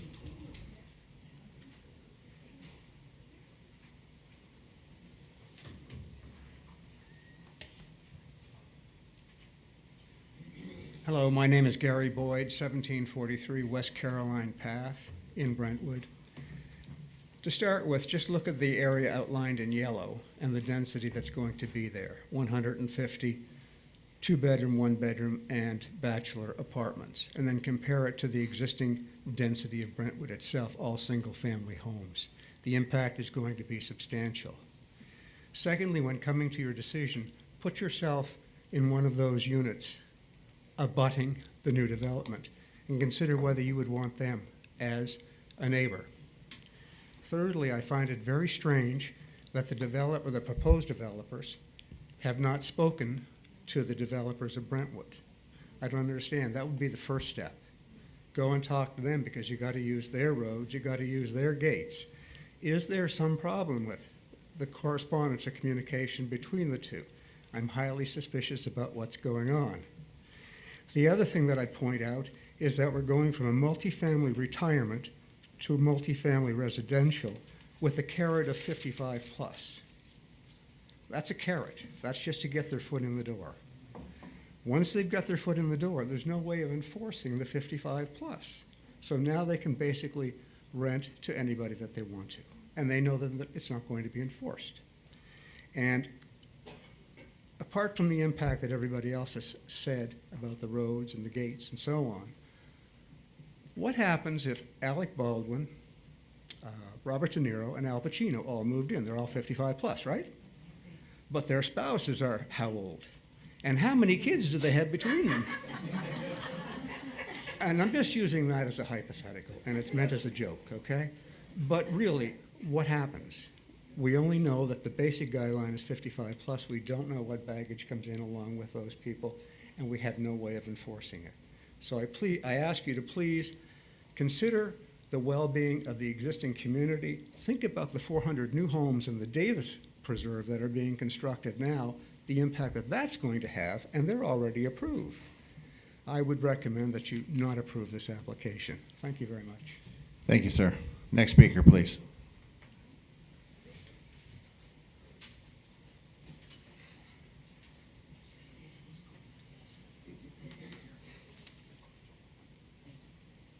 Thank you for giving us this opportunity because we're talking about our homes here and our lives. Please state your name and address, please. United States Air Force Sergeant Ma'am, Alberta. please state your name. Alberta Holloway. Thank you. My husband is Charles Holloway. He's in Thank here you. with me. He's a veteran as well, and that comes into play with what I'm going to talk about. Everybody's doing such an eloquent job about traffic and all these things. Well, so I'm going to talk on something different. Every time we live on lot 21, which is 2382 North Brentwood Circle. We are kitty corner. We see everything here. So every time we go out our house or walk our dog, we get to look at a large version of the Bates Motel. And actually the Bates Motel is better looking. So whatever goes in here, please make it nice for us. Are a lot of problems with the traffic and everything, but what I'm concerned about is both on paper, and it was brought here today, about pickleball. It was on the news this morning, lawsuits in Tampa, Apollo Beach. They now know that pickleball, at 100 feet, pickleball can register 70 decibels, 200 feet, 64 decibels, 400 feet, 58 decibels. The high-pitched sound, because it's not a racket, it's a paddle. And they now know that this pickleball is causing more problems, the popping sound. And if people were playing thousands of times a minute, they're now keeping track of those. The noise problem from pickleball can impact quality of life, property values. It makes it difficult to sell homes. When people come in, and right where we are, if we ever went to sell, we would have a problem. It affects veterans, which is why I said what my status was as a veteran and my husband. PTSD, people with hearing aids, such as my husband, that's going to be amplified. They know it's causing anxiety. It affects pets. It's causing so much problems and health problems in animals. And then the dogs excessively bark, they whine, they cry, and then the neighbors even have more problems now. And by the way, those bushes along that road is not going to stop you all. It's not going to be buffering pickleball. It's not dense enough. It affects the wildlife. Pickleball sounds are now affecting the wildlife behavior, physiology, and reproduction. And we have a lot of wildlife around there. The noise pollution from pickleball can cause distress, interfere with predator detection, interfere with their ability to communicate with each other. It affects their ability to forage and potentially impact nesting and breeding success in birds. So there has to be, I would prefer it not to be there. We've lived near that, and it is not like tennis. And I don't understand, there would be other sports that I think would be better for 55 and over. But at the very least, for the people living in Brentwood, the new people coming into this facility or community, the people in the nursing home or the health care center, all are going to have to deal with this. And this is something so unique, this sound, that it is not like anything else. And so Okay, thank you, ma'am. Your time's okay, up. Thank you. Next speaker, please.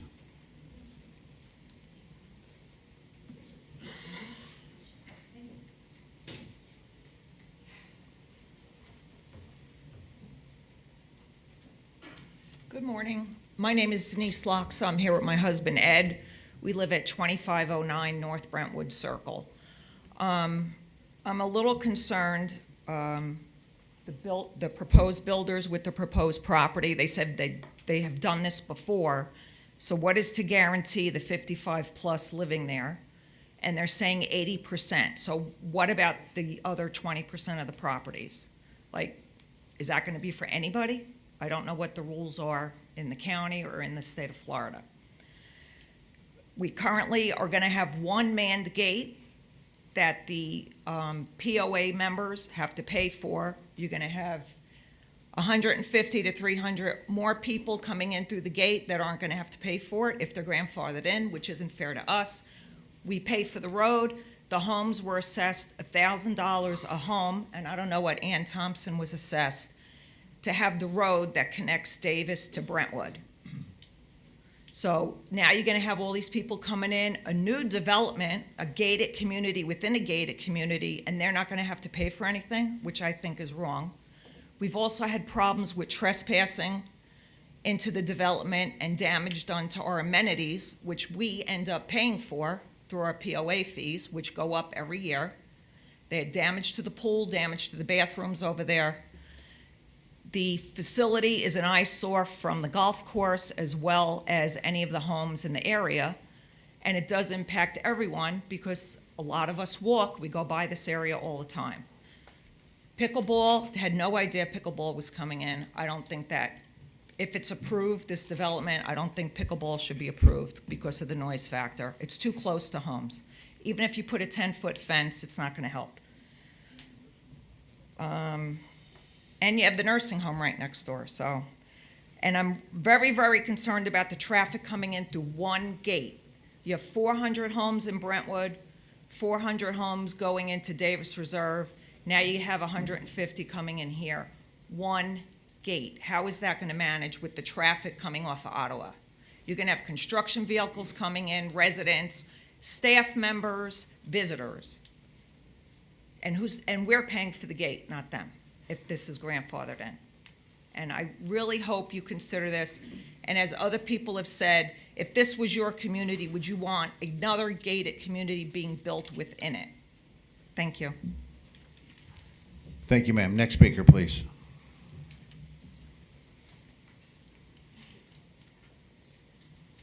My name is Suzanne Busk, and I live at 2383 Brentwood Circle, which is right on the corner of Alpha and Brentwood Circle, smack next to this property.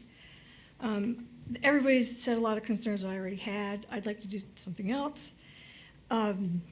Driving by this and looking at it every day, they have huge concern about the next hurricane coming through and the debris from those dilapidated buildings blowing all over the place and wreaking havoc on property, including mine. And there was also the security concern. I think you mentioned there was on-site security. I'd like to have the phone number. You can't Excuse talk me, to I'm them. sorry.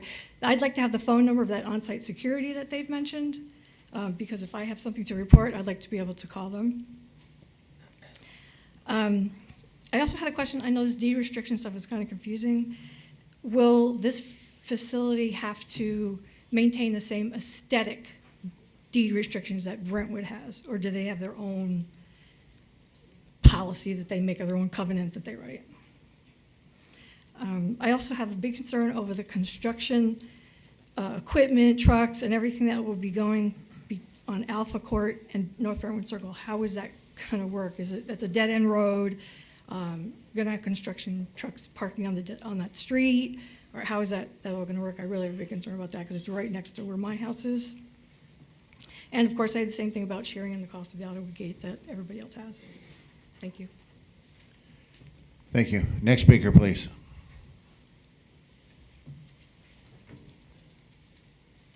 Hello, I'm William Rebick I'm at 1874 Angelica Loop, and I have three concerns. One of them is stormwater.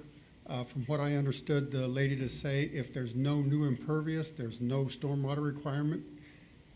That's what just confirming that is true. So basically they could come in, rebuild all the buildings in the same footprints, and there's no stormwater requirement, so the drench that was draining out there will not be fixed, or doesn't have to be fixed, or there doesn't have to be a pond or something. The other one is the 55 requirement. Right now, from what's living in there, for what was there, it was basically a few people staying there that they didn't run in and out. I think traffic's going to be a big issue when we're moving. I'm sorry. The 55 requirement is the county doesn't enforce that, as from what I understand. The only one that's going to be enforcing it is the owners of the property. in the way they write their leases, apparently. You know, and then the traffic, we get 150 units in there. Now, basically, a standard unit probably generates around 10 trips per day. That's 1,500 trips per day running up and down the road and out the gate. I see that as a total issue, and you know, that road is super narrow. It's probably needs a bike path or a walking path, but you know, how do we fix that? I don't know. I don't have solutions. I'm just bringing up things that I'm concerned about. So, thank you. Thank you, sir. Next speaker, please.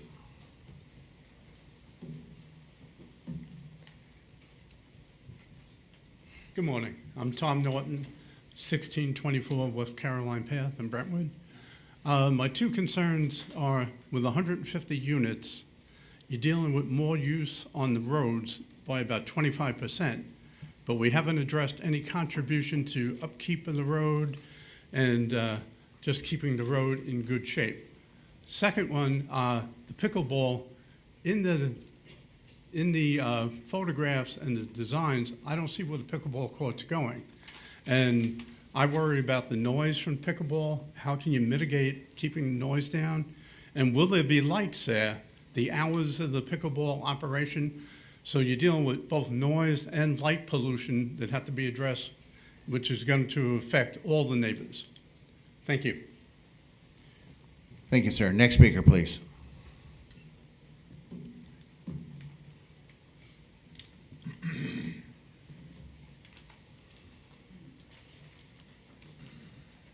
Thank you. My name's Tony Homa. I live on 1862 West Angelica Loop, and I have something different. I'm wondering what the commitment during cleanup and construction is going to be as far as managing cockroaches and infestation at those buildings I'm sure are full of right now. I do not want them beating a path to my place looking for a new place to live.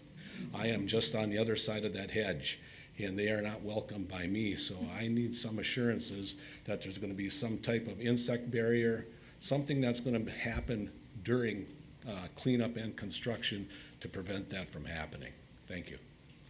Thank you, sir. Sir, may I have you repeat your name for the record? Tony Homa, H-O-M-A. Thank you very much. Thank you. Thank you. Next speaker, please.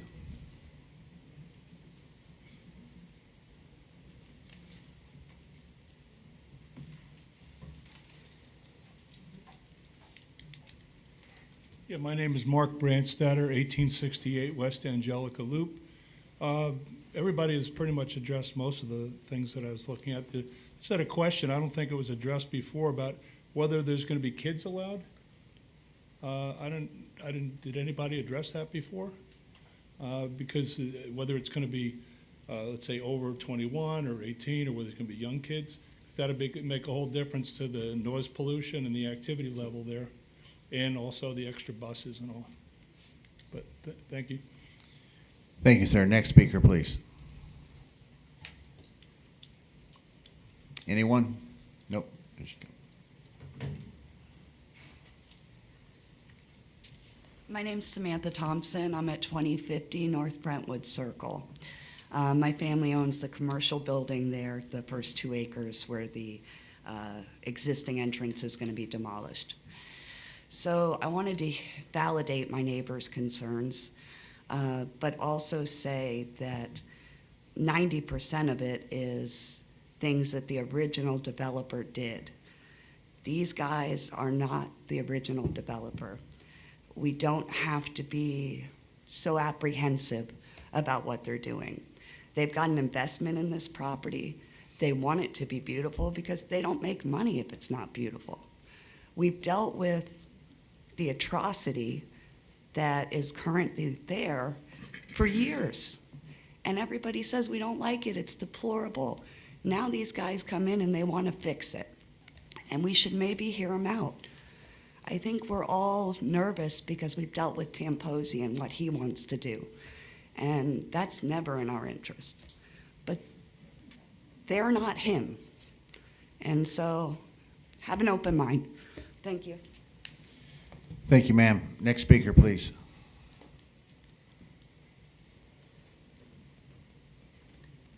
Anyone? Last call.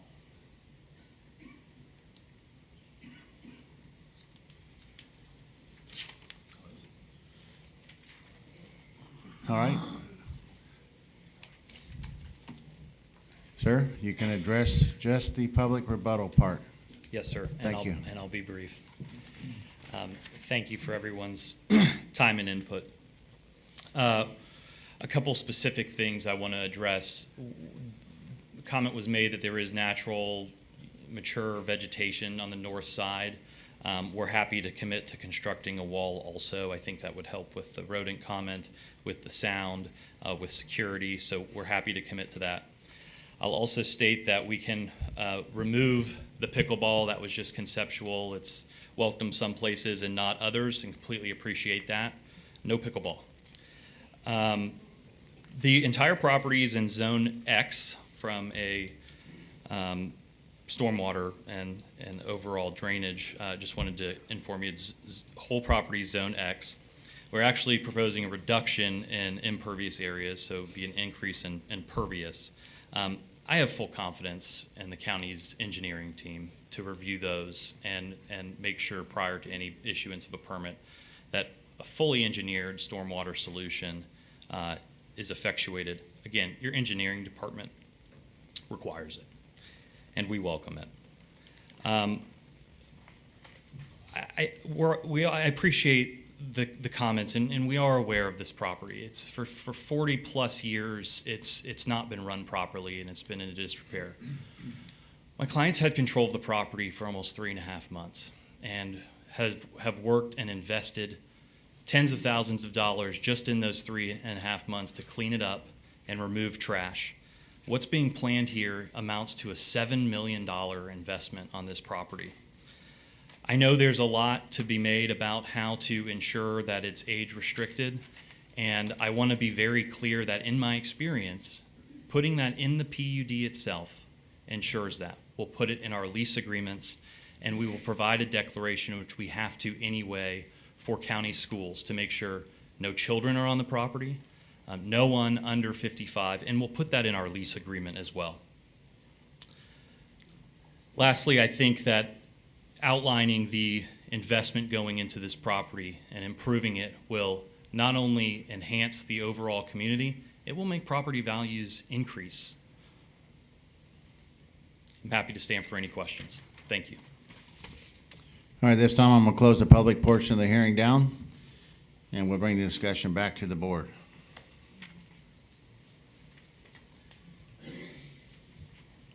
Who would like to begin? Commissioner Facemeyer. Thank you, Mr. Chairman. I'll start off the discussion here. I'm really conflicted on this one. Having lived in Brentwood, I observed the deplorable conditions that have existed on that property for many, many years.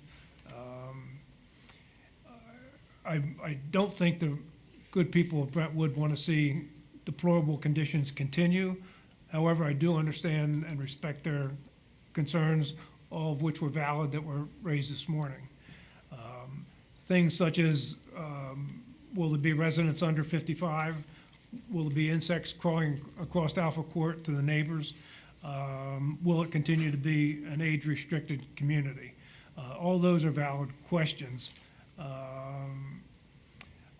At this point, we'd be taking the applicant at their word. They made a nice presentation, and it would appear that if this project were to continue, it would be an improvement that does not minimize the concerns raised by the residents. So I'm open to hear what the rest of the board has to say. Thank you, Commissioner Facemeyer. Commissioner Gilbert. Yeah, so I'm gonna kind of piggyback off of what the booking commissioner just said at the end. I'm not happy with some of the lack of information, I guess, with this application compared to previous applications or what we normally see. I think there's a lot of questions unanswered, but like what the commissioner at the end just said, we're taking a lot at face value. I wasn't a fan of some of the incompleteness, the FEMA flood plan, even though you said we're in the Zone X, I fully understand that. Also, the site map detail, I feel like could have been better way before the application was presented. At this time, I'm personally not in favor of this. I don't think I would be supporting it. Just on that, I think the idea is good. I think the execution was poor, but that's just me. So that's what I got, Chair. Thank you, Commissioner Gilbert. Commissioner Collins.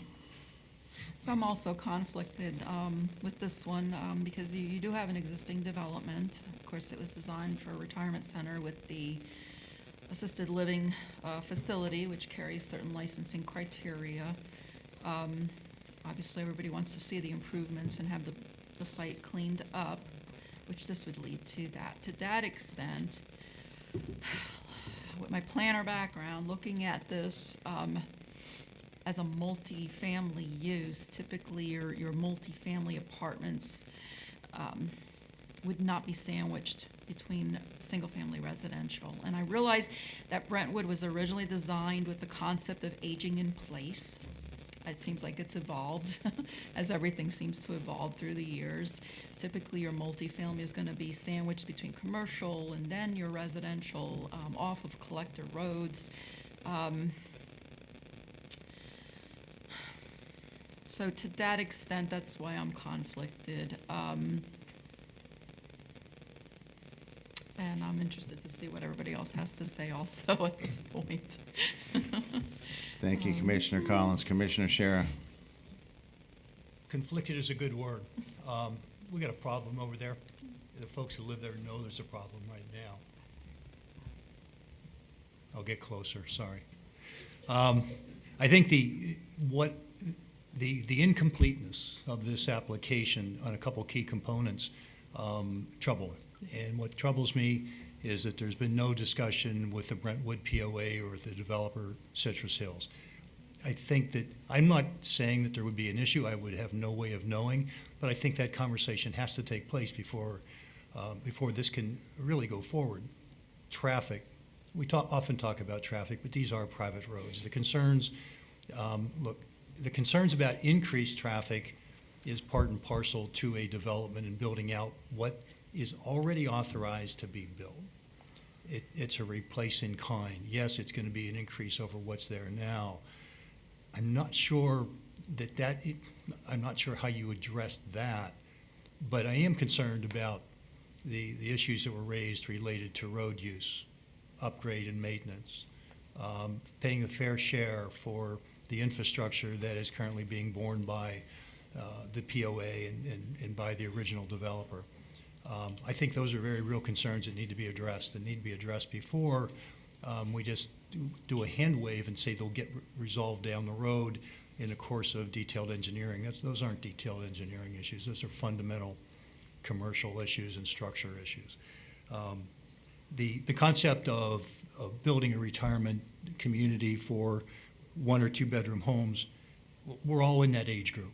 And we all know that some of us may find we're no longer going to be living in our independent homes and we need to find another place to live. And we'd like to, and I'm looking at those kind of things potentially down the road that have amenities with them that are first class in terms of operation.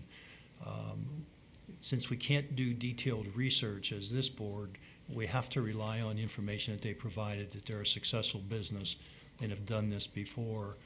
I know the other entities in the Board of County Commissioners can look at those things. I can't support this today because I don't think you've done completed staff work. I think you need to go back and you need to resolve these open issues.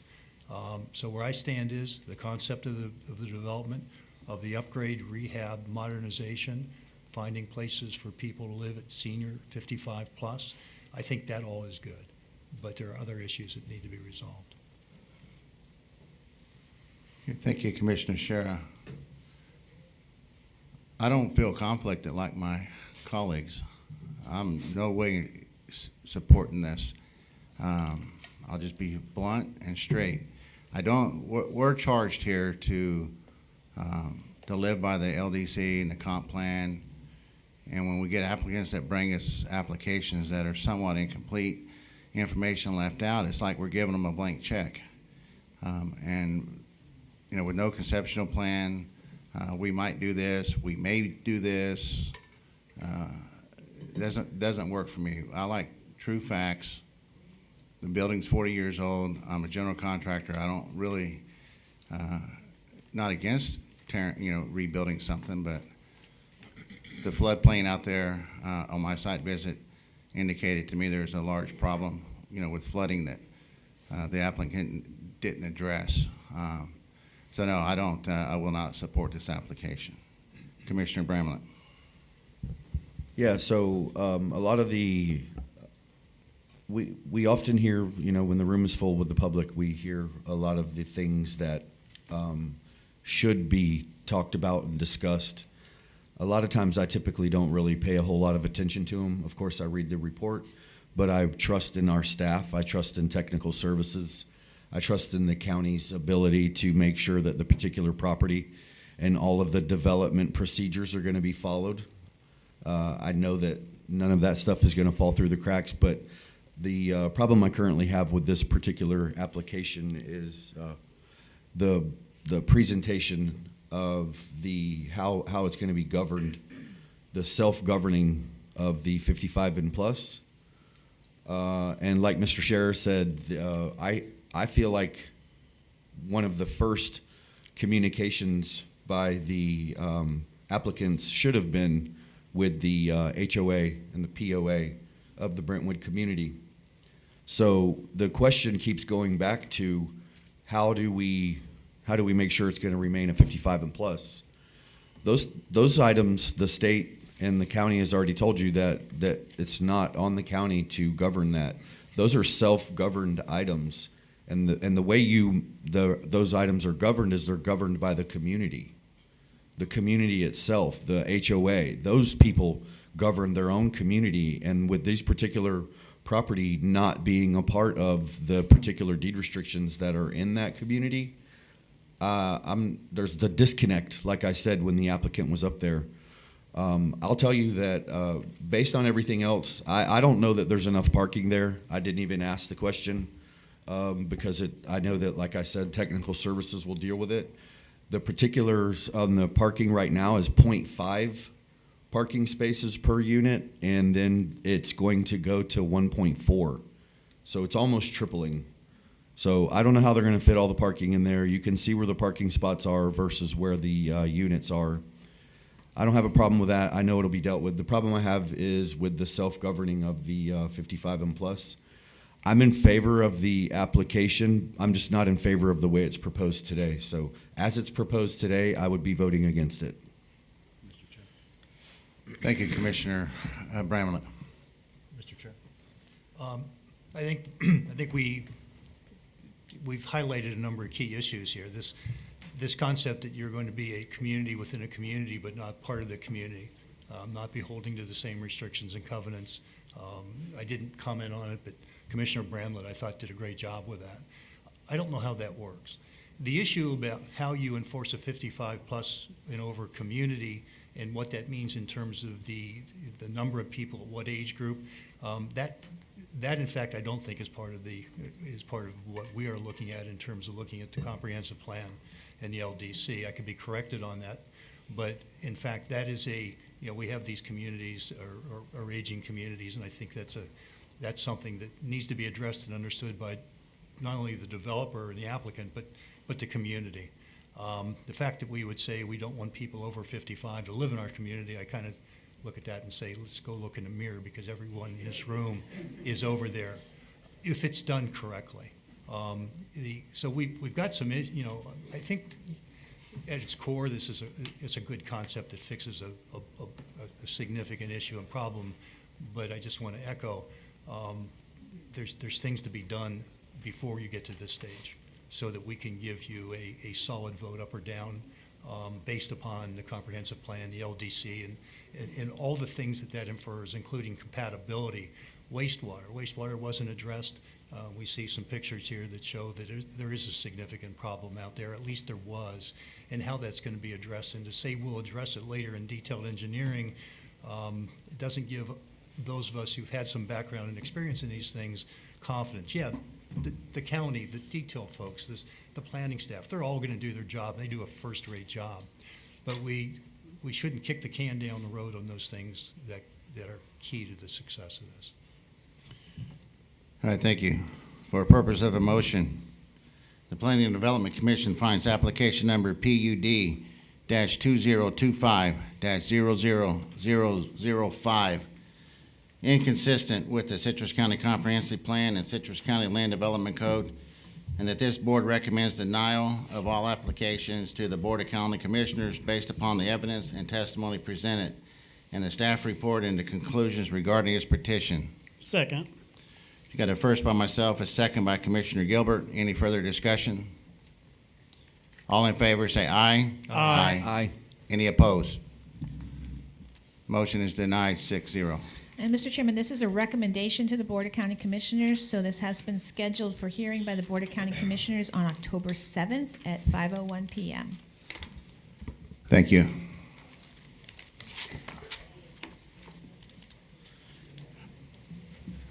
All right, Eric, you got any comments? Just a couple items. If you want to wait till the crowd leaves, that's fine.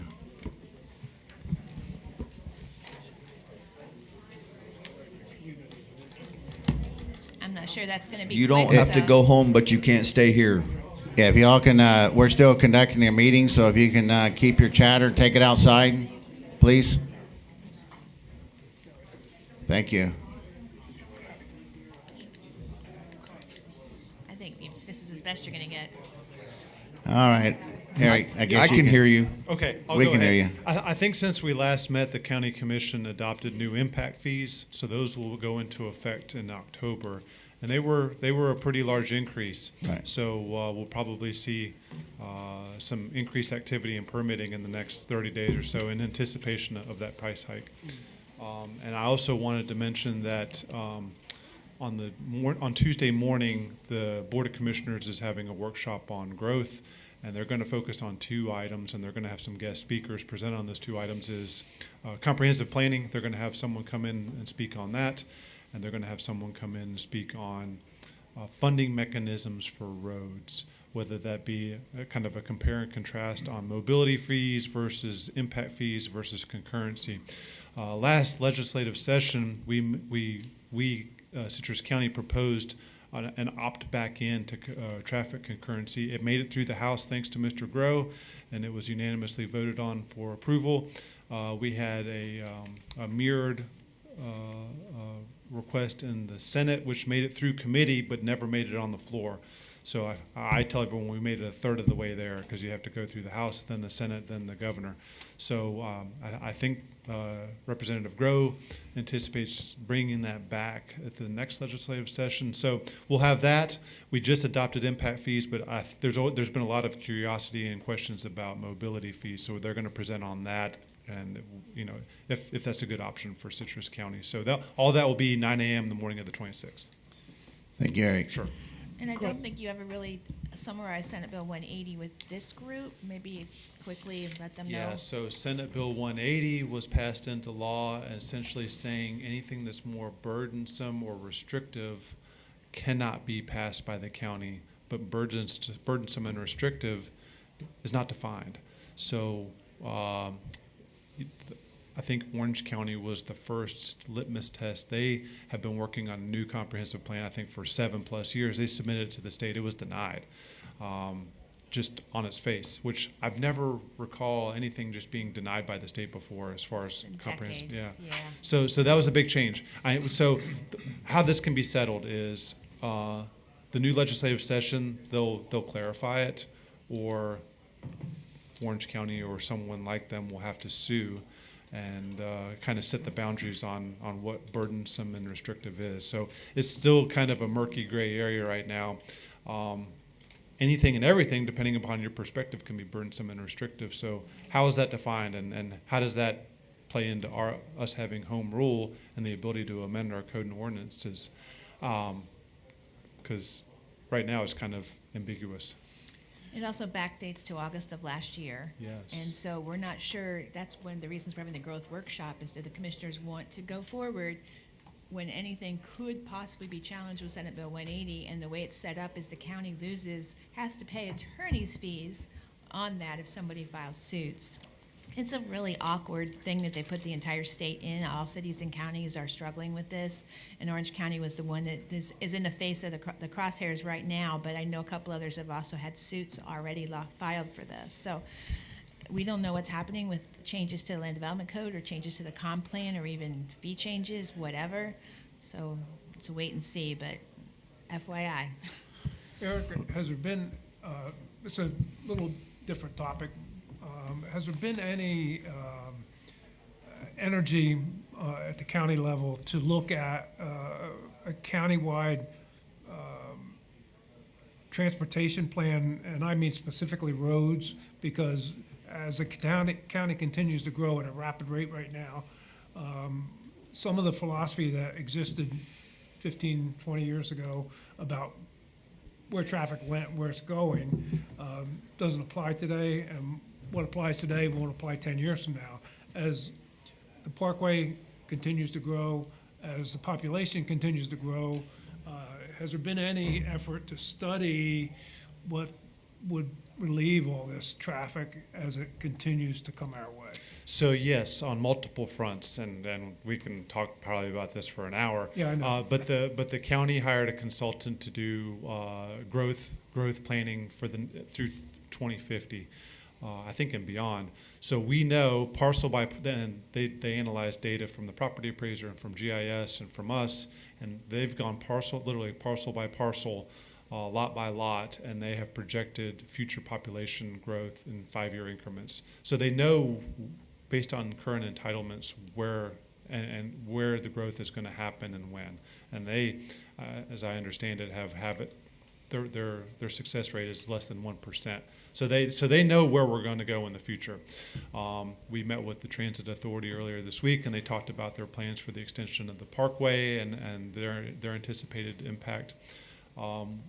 They are working with that modeling forecasting, so they're going to go hand in hand.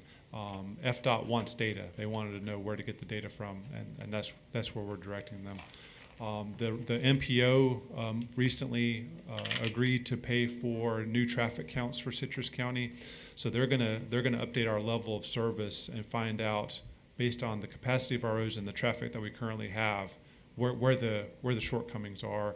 And I believe engineering services upstairs, by direction of the board, is doing a corridor study to find out where we need to acquire right-of-way and reserve right-of-way for future road widening, because you would rather do it when it's a cow pasture than when it's a developed lot. So all of that, and I think the number one priority, and if you listen to the county's legislative session, is 491. How do we get funding that's their number one priority as far as roads.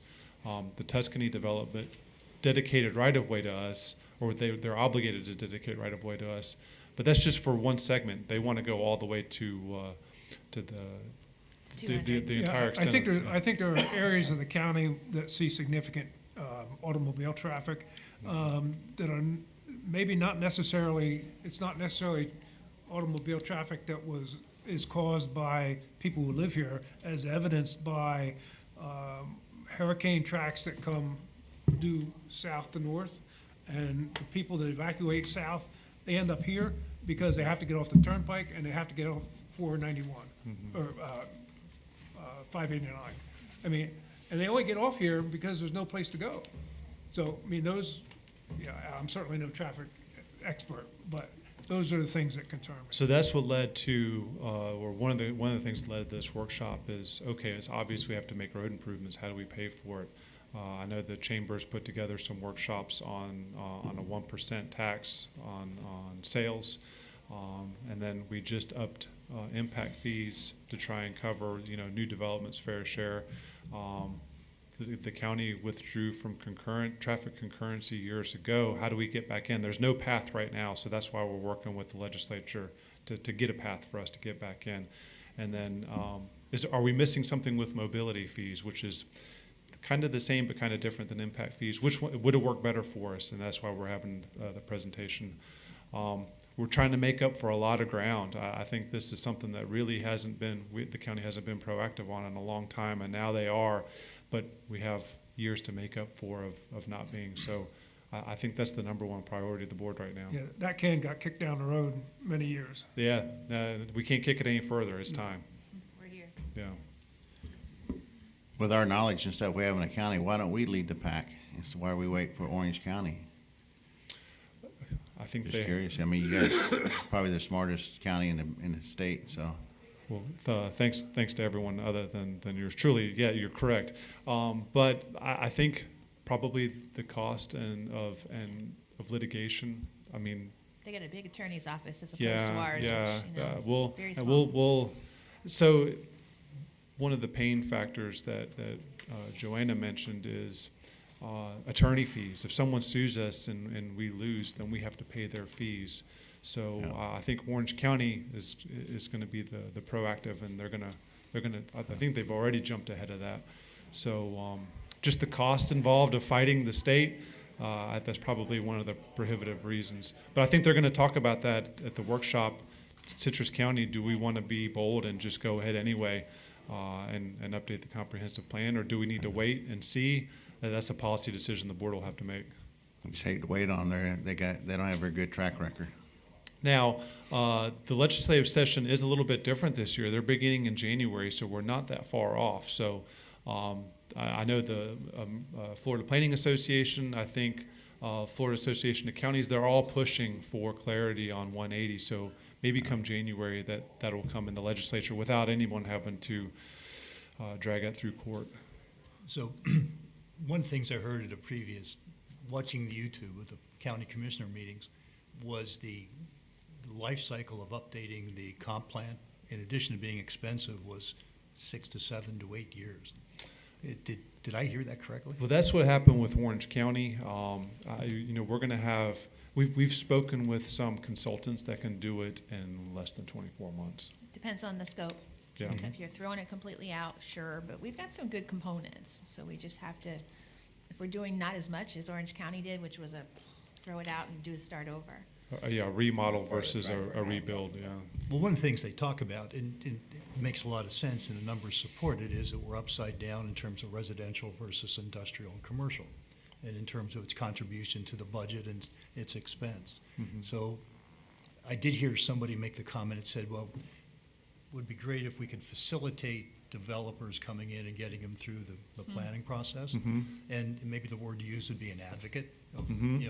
somebody that could help them speak the right language. And is that going anywhere? Yes, we're actively working on something to present to the board on that. I believe Commissioner Kennard brought that up. He did. We're working internally to find a solution, some options, some solutions, and I think Mr. Howard, the county administrator, will bring that back to the board before the new budget cycle begins. I think it's a great idea. I mean, only because of look, large developers, industrial and commercial, they're sophisticated folks. They pay attorneys, they pay, planners to work on their behalf.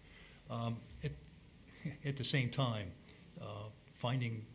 not to facilitate giving them something they don't deserve, but to clear the path in terms of making sure the line of communication. Yeah, so speaking of transitioning from full residential, which is pretty much what we've been in the past, to more of a commercial urban development, everything west of Target to the Parkway is entitled, and I anticipate will be under construction in the next 18 months. Tampa General, you saw how big that was, 1.3 million square feet, huge. If you drive past, you'll see all the dirt that's moving. That'll be under construction in the next 18 months. We have a new VA clinic just north of us. Will be under. So there's a lot of big commercial projects. We spoke with the applicant of Tuscany. Their number one priority is to do the commercial frontage first. So there's going to be a lot of large economic development projects in the next year and a half. So it is a good idea. For those, Tampa General, they don't want to chase the half a dozen reviewers that it takes for a building permit. I feel it would be much more efficient if they just had one person they could call, and that person could act on their behalf of gathering all the review comments together. So that's the kind of thing we're looking at doing. Great. Well, thanks for your hard work and your Sure. staff. Thanks, Joanna, because you guys bring us a lot of knowledge every meeting. So at least I get something out of it. busy times. I know I say every time, but we work with the developer so much to try to make it coherent. And when it comes to you and it's not coherent, trust me, we have certainly given it our effort. But on your next meeting, September 4th, you have one application. Do not get misled. I was surprised by this one because we have all 3 public input and had a room full. This one, we have a lot more public input. I do expect it'll be a good room. The second meeting in October, just looking ahead, we have a request to intervene. So that one, if approved, would be conducted like a courtroom. I'm sure the county attorney will get with the chair before that. It's a lot different, somewhat different, timing's different, there's a lot of cross-examination and a lot of lawyers. So, second in October, right, that's your second meeting in October. It's about the seagrass site out on Halls River Road. So, we will see how things go, but we're constantly busy, but the one, don't let it fool you, this one surprised me, so. All right, great. Thank you. All right, All right, motion thank you guys adjourned. for your good Move comments. adjourned.